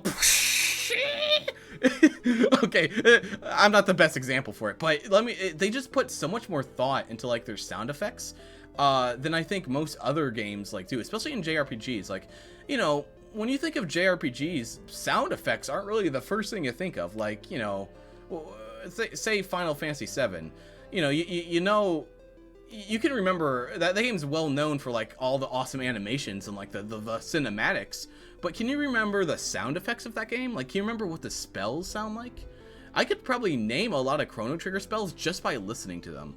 That's something I really do appreciate about Chrono Trigger. If anyone's interested in like sound design, like if anyone's like being an aspiring game designer who maybe wants to make a more retro game, I would recommend you just watch some gameplay or play Chrono Trigger and just pay attention to the sounds, in particular to the spells. I think you'd get some pretty cool inspirations from that. But anyways, yeah, there's Chrono Trigger, and then there's Pokemon. I really do like Pokemon. Pokemon's an interesting series for me. It was probably one of my I don't think it was my first game, but it's one of the games that like actually made me care like about the characters in the game, like as if they were real. And I'm talking about the Pokemon, not the characters. Like the Pokemon in that game made me feel like they were like actual like pets or something, like people I didn't want to like let go of, you know? Like, I don't know what it was. Maybe it was just the way you played with them, but before then I didn't have any like yeah, fuck the human, I'm here. Hey, Ovi. But yeah, you know, there wasn't characters as a kid I connected with, you know. I was like, oh, these are just video game characters. But when my fucking Pokemon died, I was like, no, Jack, no, my Pokemon. Because, you know, you fucking grow up, you go in ventures with those, man. You catch them, you name them. That's one thing Pokemon strives at. It's like making you have like emotional connections with things that can't even talk to you. Pokemon can't even have like conversations with you or dialogue. It's just being with them somehow and like winning battles with them. You get like this connection that you don't get with other games, you know? it really, like, you know, I never wanted to like erase my files and like start a new Pokemon game because I didn't want to lose my Pokemon. To me, as a kid, if I like try to restart a Pokemon game, that'd be like erasing all my friends. I was like, no, I can't erase Jackson there. I can't erase my Swampert Jack. He's special to me, you know? And that's why I always thought it was cool that you could transfer Pokemon from like game to game. Do you guys know that if you have like a I think it's Gen 3 is the cutoff, but if you have a Pokemon from like Pokemon Emerald or like Pokemon Leaf Green or Fire Red, you still are able to take that Pokemon and put it all the way to Sword and Shield through a lot of convoluted bullshit, but you can because you're able to transfer from game to game to game. And with Pokemon Emerald, I think the way you do this is, right, so you got Pokemon Emerald, right? You transfer it to Pokemon Pearl by having a DS that has a Game Boy Advance slot and a DS slot. So you need one of the older models. You transfer it through that. And then you transfer those Pokemon from Pokemon Black or Black and White 2. And then you use that from Black and White 2 to the 3DS. And then the 3DS to the Switch. You know, it's crazy. It's crazy how you can, like, the way they do that they had that system where you can bring your companions with you. And also, oh, thank you, Chaco Jax. I appreciate it. I'm glad you're here. What was I saying? Oh, yeah. And they also had other games. It wasn't just the main series games where you could transfer your Pokemon. Does anyone remember Pokemon Battle Revolution on the Wii? It was basically an arena game, right? But it had, dude, let me tell you about Pokemon Battle Revolution. If anyone like can open another tab, you should honestly look up some of the gameplay of that game. To this date, Pokemon Battle Revolution has the best 3D models out of any Pokemon game, period. The way they're animated, the way they're so dynamic, the way that game looked, honestly, was the way I wanted Sword and Shield to look, the way they animated those Pokemon.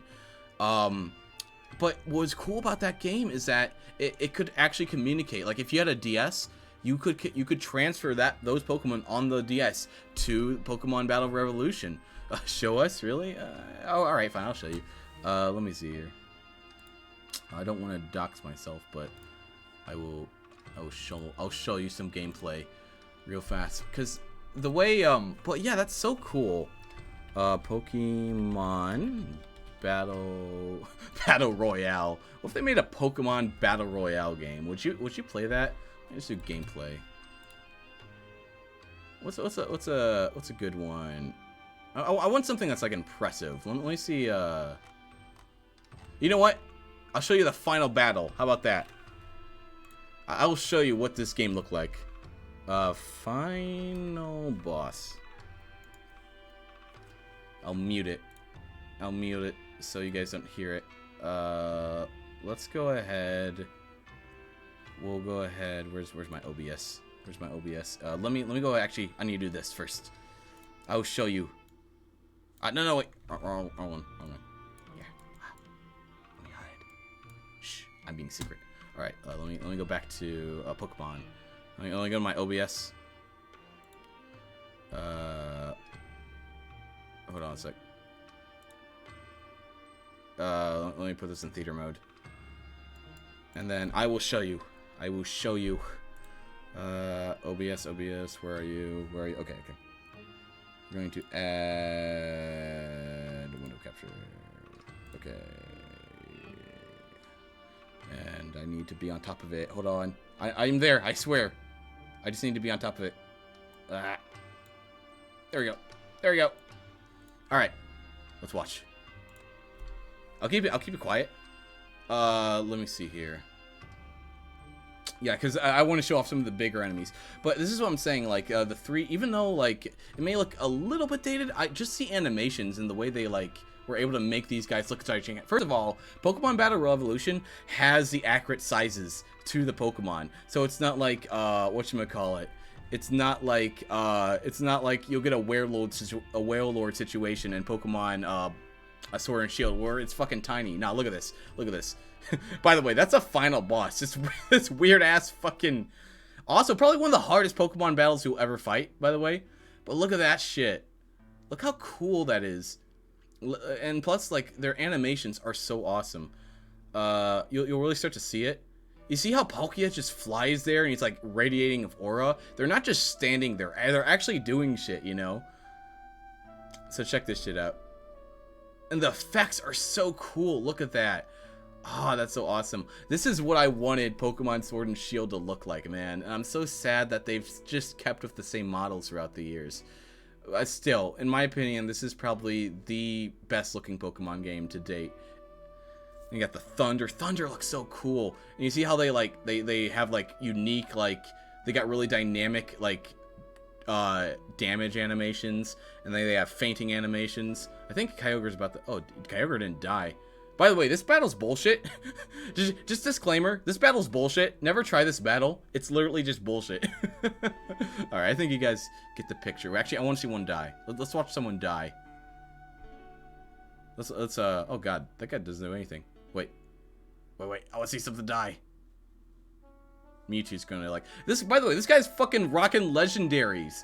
He's got a Mewtwo and a fucking Kyogre, dude. Oh my god! And look how he like literally falls over. You know, this shit's awesome. Okay. I think we get it now. Let me delete the window capture. Yes. All right. Let me get back. Where am I? But yeah, that's why I like Pokemon. I need to readjust. Excuse me. What else we got? Ah, yes, we've got Undertale. All right. I know people are kind of mixed about Undertale, right? But let me tell you, Undertale was like one of the first games that like legitimately blew my mind. Like no other game has. All right, I'll tell you why. All right. Undertale, like, it does so well on like taking the concept of a game and like completely like flipping it on its head. I don't know how many people have played Undertale, so I won't talk too much about it because I don't want to spoil it for anyone who really hasn't looked into it or anything like that. Let me just say, I would give it a chance. I know it's kind of hard to avoid like what Undertale is all about, but if by the off chance you have no idea about anything about the game, I would say just avoid everything. Just get the game blind and just play how you normally play, because I think that's how you get the best experience. I know it's frustrating, like you want to know more about a game, but it really is just one of those games you have to go in blind to like really get the full effect. And I really want to talk more about it, but I don't want to potentially ruin someone's experience if they want to play it. That's all I would say. Go play Undertale, guys. It's good. Trust me. I know the fandom kind of has a bad rap, and I won't blame them for that. I won't blame you for that. It does. But nah, man. Oh yeah, Dot Hack. Yeah, I really like Dot Hack. I'll get to that. Let me talk about Smash Bros first, though. All right. So Smash Bros is like super special to me. I'll tell you my history of Smash Bros. I had Brawl, but I didn't play competitively until Smash 4. When I had Brawl, I just played with friends, and I mained Ike in Brawl. I guess main is a loose term. Oh hey Ovi, Smash Bros. What is that? What is that emotion conveying, Ovi?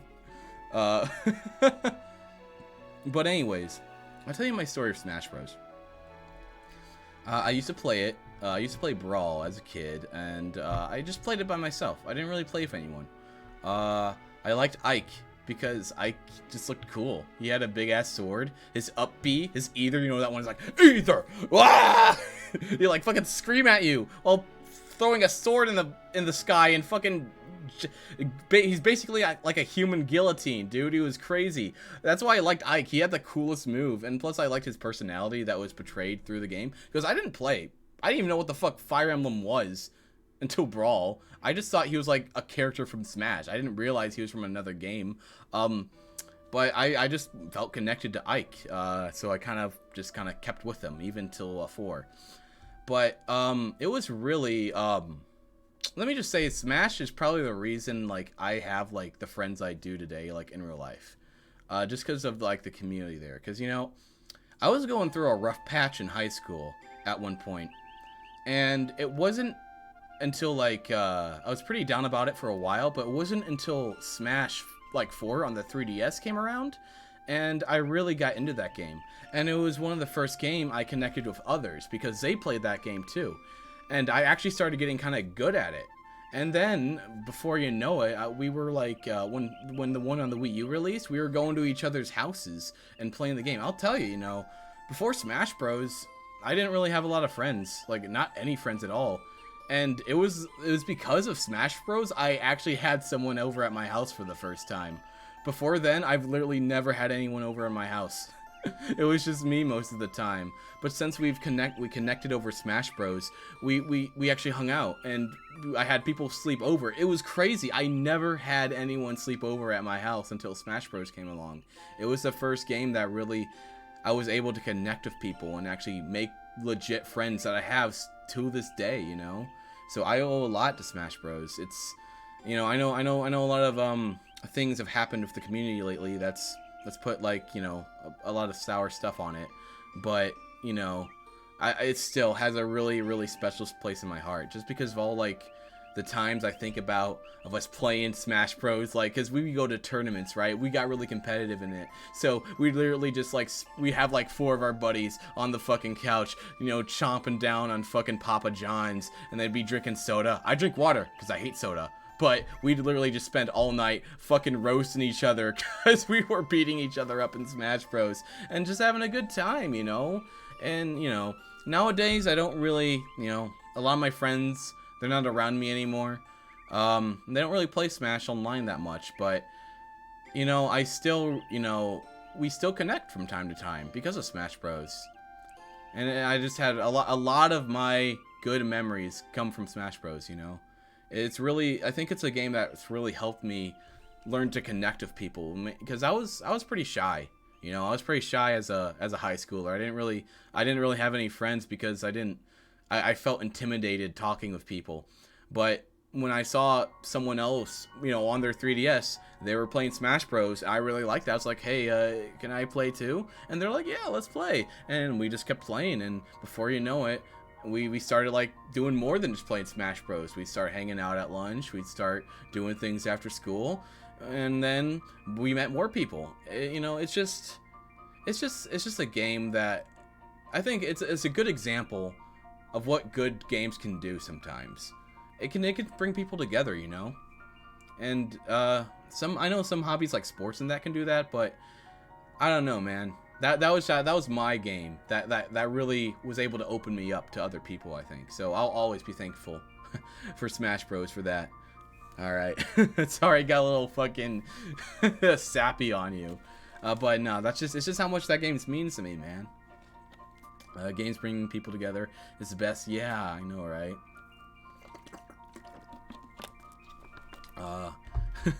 New VTuber friends. Yeah, we've, you know, Ovi and I has thrown down in Smash Bros.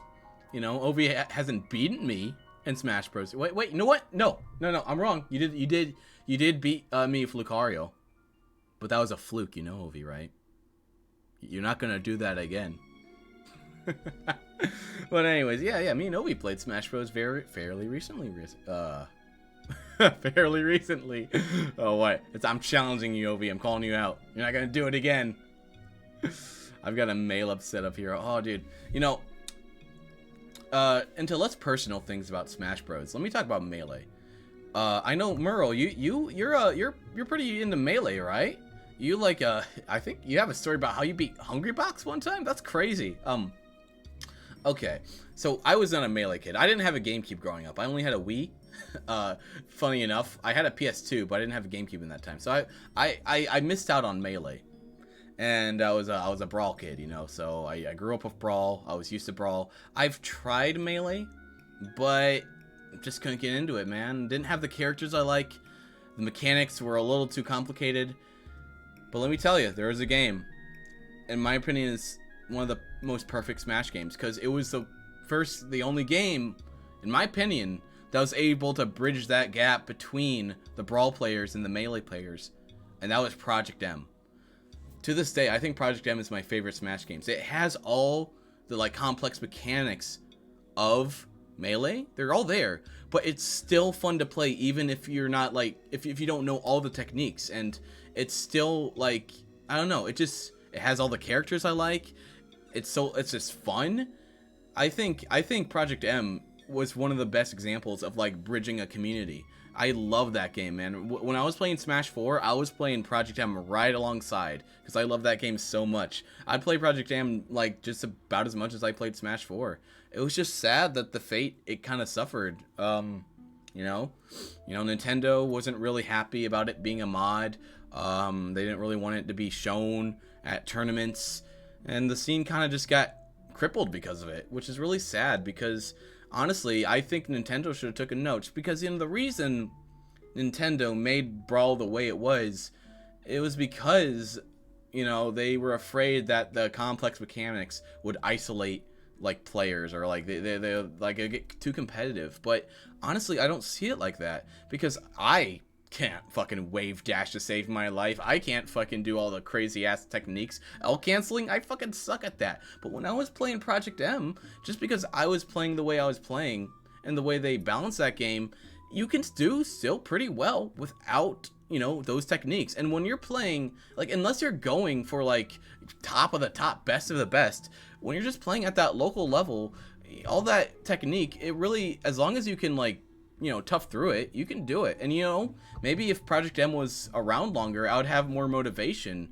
to learn those techniques, to maybe get better at it, because I was doing all right with just my normal way of playing. But maybe if it wasn't cut off, I would like, you know what? I feel like learning this game today, and I could have gotten good at those techniques with the characters I liked. But, I don't know. I kind of get Nintendo's philosophy. They look at the high play of Melee. They see all the frame perfect inputs and they get scared by that. But I think that's missing the bigger picture, because that's like 1% of like the community of your player base, right? You gotta think of like the smaller guys. You gotta think of just the guys who are just playing, maybe not like completely casually, but at your local tournaments and stuff. They're not, even though they may do some of the techniques the top player just does, it's not gonna be that much of a gap between the casual and the guys who know that a little more. I think they just worry too much about the top players and think that's representative of everybody, where I think even if you have those complex mechanics, casual players can still have fun at a competitive level. But that's just my opinion. Sorry, I got a little bit off of a rant there. What are we going next? Oh yes, Breath of the Wild. All right, Breath of the Wild. Wait, was Breath of... Yes, No, Dot Hack. Excuse me. All right, so Dot Hack. Does anyone know about Dot Hack? Nintendo hates dirty tryhards. It's so true. This is definitely the most niche franchise I have up here. Hey, Shonen Shadow, you have Dot Hack. Nice. Oh, you have. Damn. Are they good condition? You should probably sell them. So Dot Hack is an interesting game. It's the premise of Dot Hack is basically you know about Sword Art Online? It's basically that before Sword Art Online. Not really though. The idea is like it's a game within a game, right? So you play as a character that I'm thinking of the original, because there's two series that I've played: the original Dot Hack and the Dot Hack GU series. To be honest, the games haven't aged that well. Going back to them, I've tried playing them, especially one. Ooh, one is rough to get through. But I think what drew me in to Dot Hack is like this odd mysticism it had about it. It wasn't like Japes, I guess that's the best way to describe it. It kind of took itself like weirdly seriously, despite being in like a video game within a video game.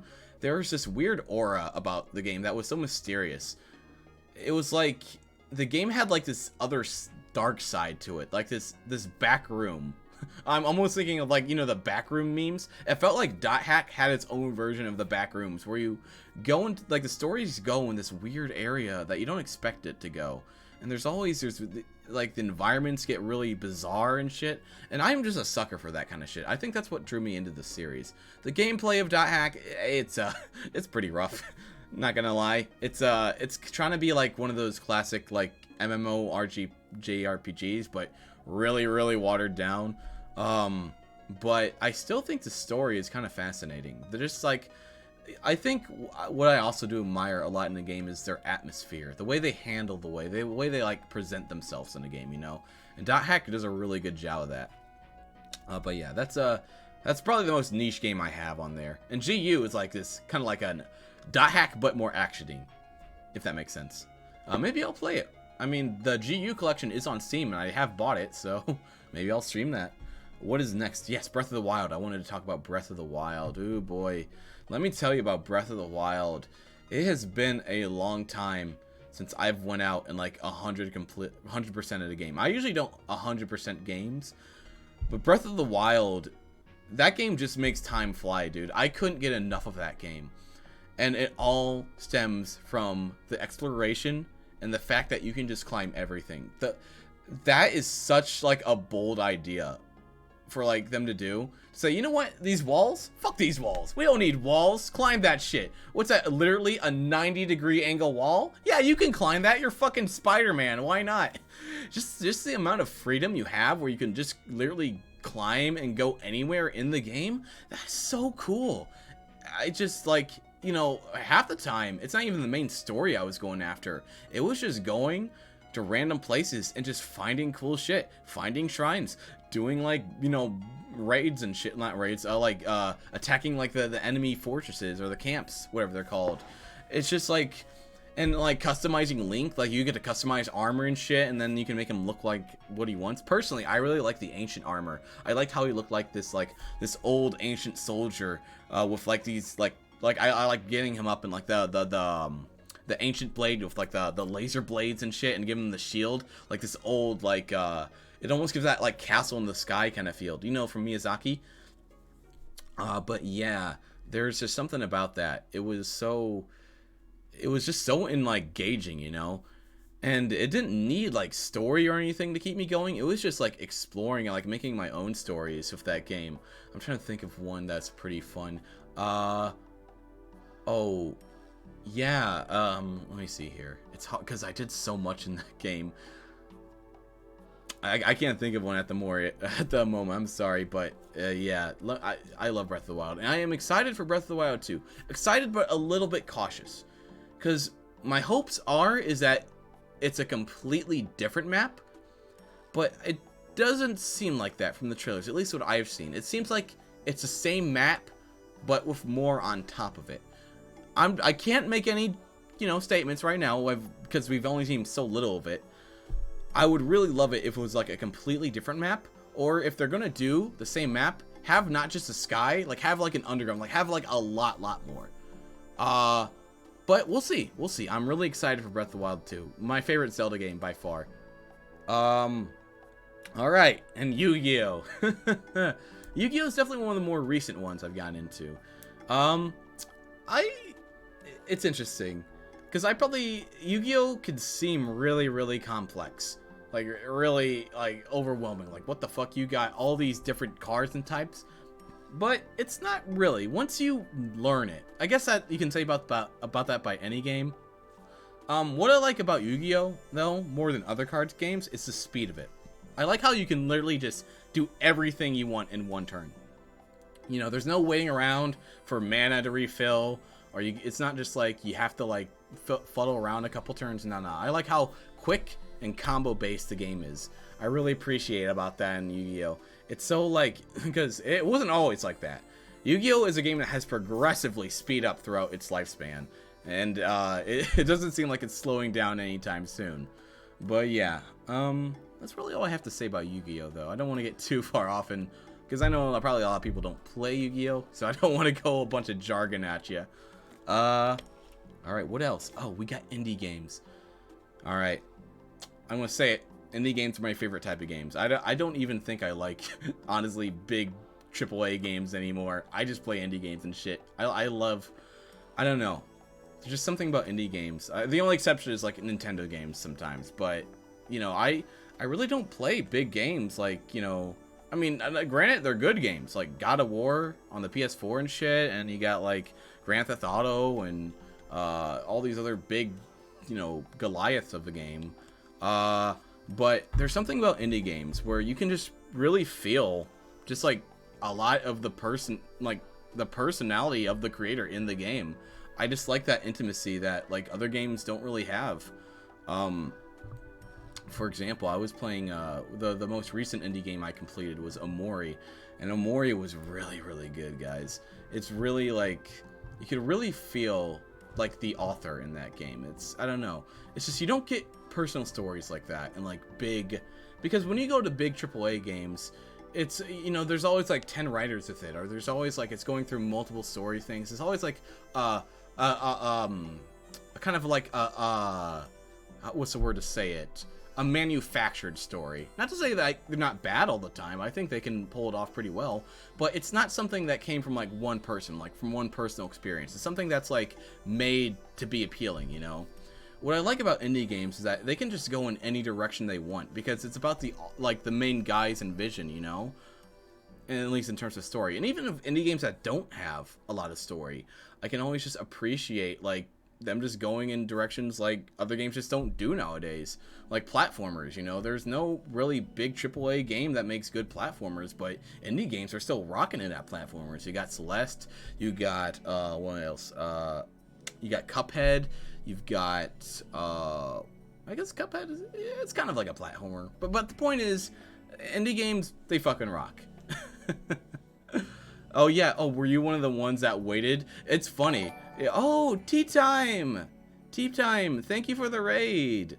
It was funny. We were just, oh my god, we were just talking about indie games. Speaking of indie games, guys, Tea Time is a game developer. Oh, thank you for the follow, Viatric Puppet. Tea Time, you have the best timing ever. We were just talking about indie games. So, if you guys don't know, oh my god, so many follows. Thank you for the follow, Legit Con Man, and thank you for the follow, File Lesser. But yeah, Tea Time, we were just talking about indie games, and if you guys don't know, Tea Time is a game developer herself. She's making her own indie game. If from what I remember, it's a game. It's like a game about peanuts, or like a nut-based game. You know, like I'm talking about like the edible nuts, guys. Not get your mind out of the gutter. But yeah, it's like I think it's gonna be like a Metroidvania kind of game. I'm really excited to see how that develops. I still want to play that game on stream when there's like something that's playable. But yeah, she's making she did like the character design. I think she's doing the art. Tea Time is really talented. You guys should all follow her and check out her game. It's gonna be super fun. I just know it. But yeah, Tea Time, we were just talking about how we like indie games. I was going over my likes here, and we were at indie games. I was just saying, you know, how indie games have like more of a, you know, of a connection to the player with the author, you know. But yeah, oh my god, Tea Time, I'm so excited for your game, and thank you so much for the raid. Yes, impeccable timing, Tea Time. Oh, no problem, man. I can't wait to see. I hope your game does really good, Tea Time. I'm really excited for you, and it is a very taunting task to take on an indie game. You know, it's not just, hey, we're gonna do this on the keyboard and just like make a game. Nah, man. There's so much. I don't think people realize there's so much more to making a game than what it actually is. You gotta, first of all, if you're working with a team, you gotta cooperate with everybody. You gotta make sure things are going right. It's a nightmare sometimes, which makes me have a lot of respect for indie developers, because sometimes they go through more shit than anybody to get their passion out there. Let me tell you, indie developers will go through fucking the fucking Alamo and back to make their game. Oh, thank you. This is just my regular model. It's not a new model, but I appreciate it. Tea Time. What was I saying? Oh yeah, indie developers, man. Just the stuff that they will do. I can't hear anything because the ads. Oh, I'm sorry, Tea Time. Oh, thank you for the follow, Seraphix. But like I was saying, indie developers, they're really. Has anyone ever seen the movie? It's a documentary called it's like an indie game, the movie or something, and it's a documentary following 3 indie game creators. Phil Fish, what's that guy? The guy who made Super Meat Boy, and some other guy. But it really goes in depth about like how much sacrifice these guys have to do to make an indie game, like to get their passion out there. It's not just all fun and games. There's a lot of like trial and error, and a lot of like drama that can happen through like making a game. And I just have so much respect for people who like put down the effort to, like, you know, go with their passion. Oh, thank you for the bits, Hoji. Oh, I'm glad to see you here. How you doing? But yeah, indie game developers are, like, some of the most dedicated people, I think. Just to, like, because it's not just writing a book, it's not just making a movie, you know. Granted, those things can be challenging too, but making a game is like writing a book, making a movie, and a game all at the same time, you know. It's crazy. I think it's called Indie Game the Movie. I think that's just what it's called. I'd really check it out, T-Time, if you haven't have it. It's really good. But yeah, indie game developers, man. Maybe it'll help me. Maybe it'll, yeah. Just don't get discouraged by it. Let me tell you, the people in that movie, they go through some shit. It really opens your eyes to, like, the struggles some of these guys go through, you know, through making their game. But it's just a really fascinating insight into it. But yeah, I'll definitely check it out. T-Time, I think it'd be right up your alley. Okay, oh my god, I've spent so much time just talking about games. Sorry guys, I'm really passionate about games. I love games, man. They've been there for me since childhood, man. And I like, I think I've said this before, I really do prefer, single player games. Not to knock like multiplayer games, like online shooters and shit like that. They're great, trust me. I play TF2. I used to play the shit out of TF2 and had so much fun with that game. But I don't know. There's just something about going through a game and beating it, and, you know, taking in the story and taking in, like, I don't know. It's just something that you overcome. You don't really get from, like, multiplayer games or, like, online multiplayer games. It's nice. So here's my excuse me, I can't talk. Recommendation. If it's been a while since you've played, like, a single player game, I'd say just go try it. Just try to beat one. You know, try to, like, I know if you don't have the time, I get it, but maybe just try starting one. Try playing a single player game here and there. I think it's worth it, you know. Beating the game is something I want to do last. Alrighty, let's see here. What else we got? Oh my god. All right, now we're getting into my anime. We've just been talking about my likes, and we were like on an hour on that shit. All right, what are my anime I like? Let's go down the list here. All right, Cowboy Bebop, dude. That anime is so fucking cool. Spike is one of my favorite characters of all time, just because of how fucking smooth that guy is. I swear to God, that guy. It's like the epitome of what you want to be. Oh, thank you, T-Time. I really appreciate the bits. Nah, man. I know. I watch a lot of anime. Well, actually, that's kind of a lie. I don't... oh, you're also a male VTuber. Nice. Nice to meet you. But anyways, where was I going? Oh, yeah. The characters. I think it's the characters in Cowboy Bebop that really makes it something special. There's, like... It's such an interesting dynamic, too. It's not a dynamic you get that much in anime. And what I like about Cowboy Bebop is, like, they're not your stereotypical anime characters. They're more akin to, like, kind of like a buddy team and kind of like some kind of, like, American movie, if that makes sense. Like an American 90s action movie. And I always appreciate animes that, like, break the mold from, like, your typical, like, framework. Because I feel like a lot of animes, they have that kind of framework where you can kind of you can, like, just, you know, swap around characters from anime to anime, and if you did that, you wouldn't really notice a change. But Cowboy Bebop, you definitely couldn't do that. Their characters are so much their own. I have a lot of good memories of Cowboy Bebop too. It's one of the most, like, I watched at a very young age, and one of the more fascinating ones. One of the ones I really got into. It's more like a detective noir with the characters of a sci-fi mercenary. Yeah, that's a good allegory there. But yeah, Cowboy Bebop, classic, man. You guys, do not watch the Netflix. Don't catch me watching you, don't catch me seeing you watching the live action Netflix. Do not do that to yourselves. Don't do it.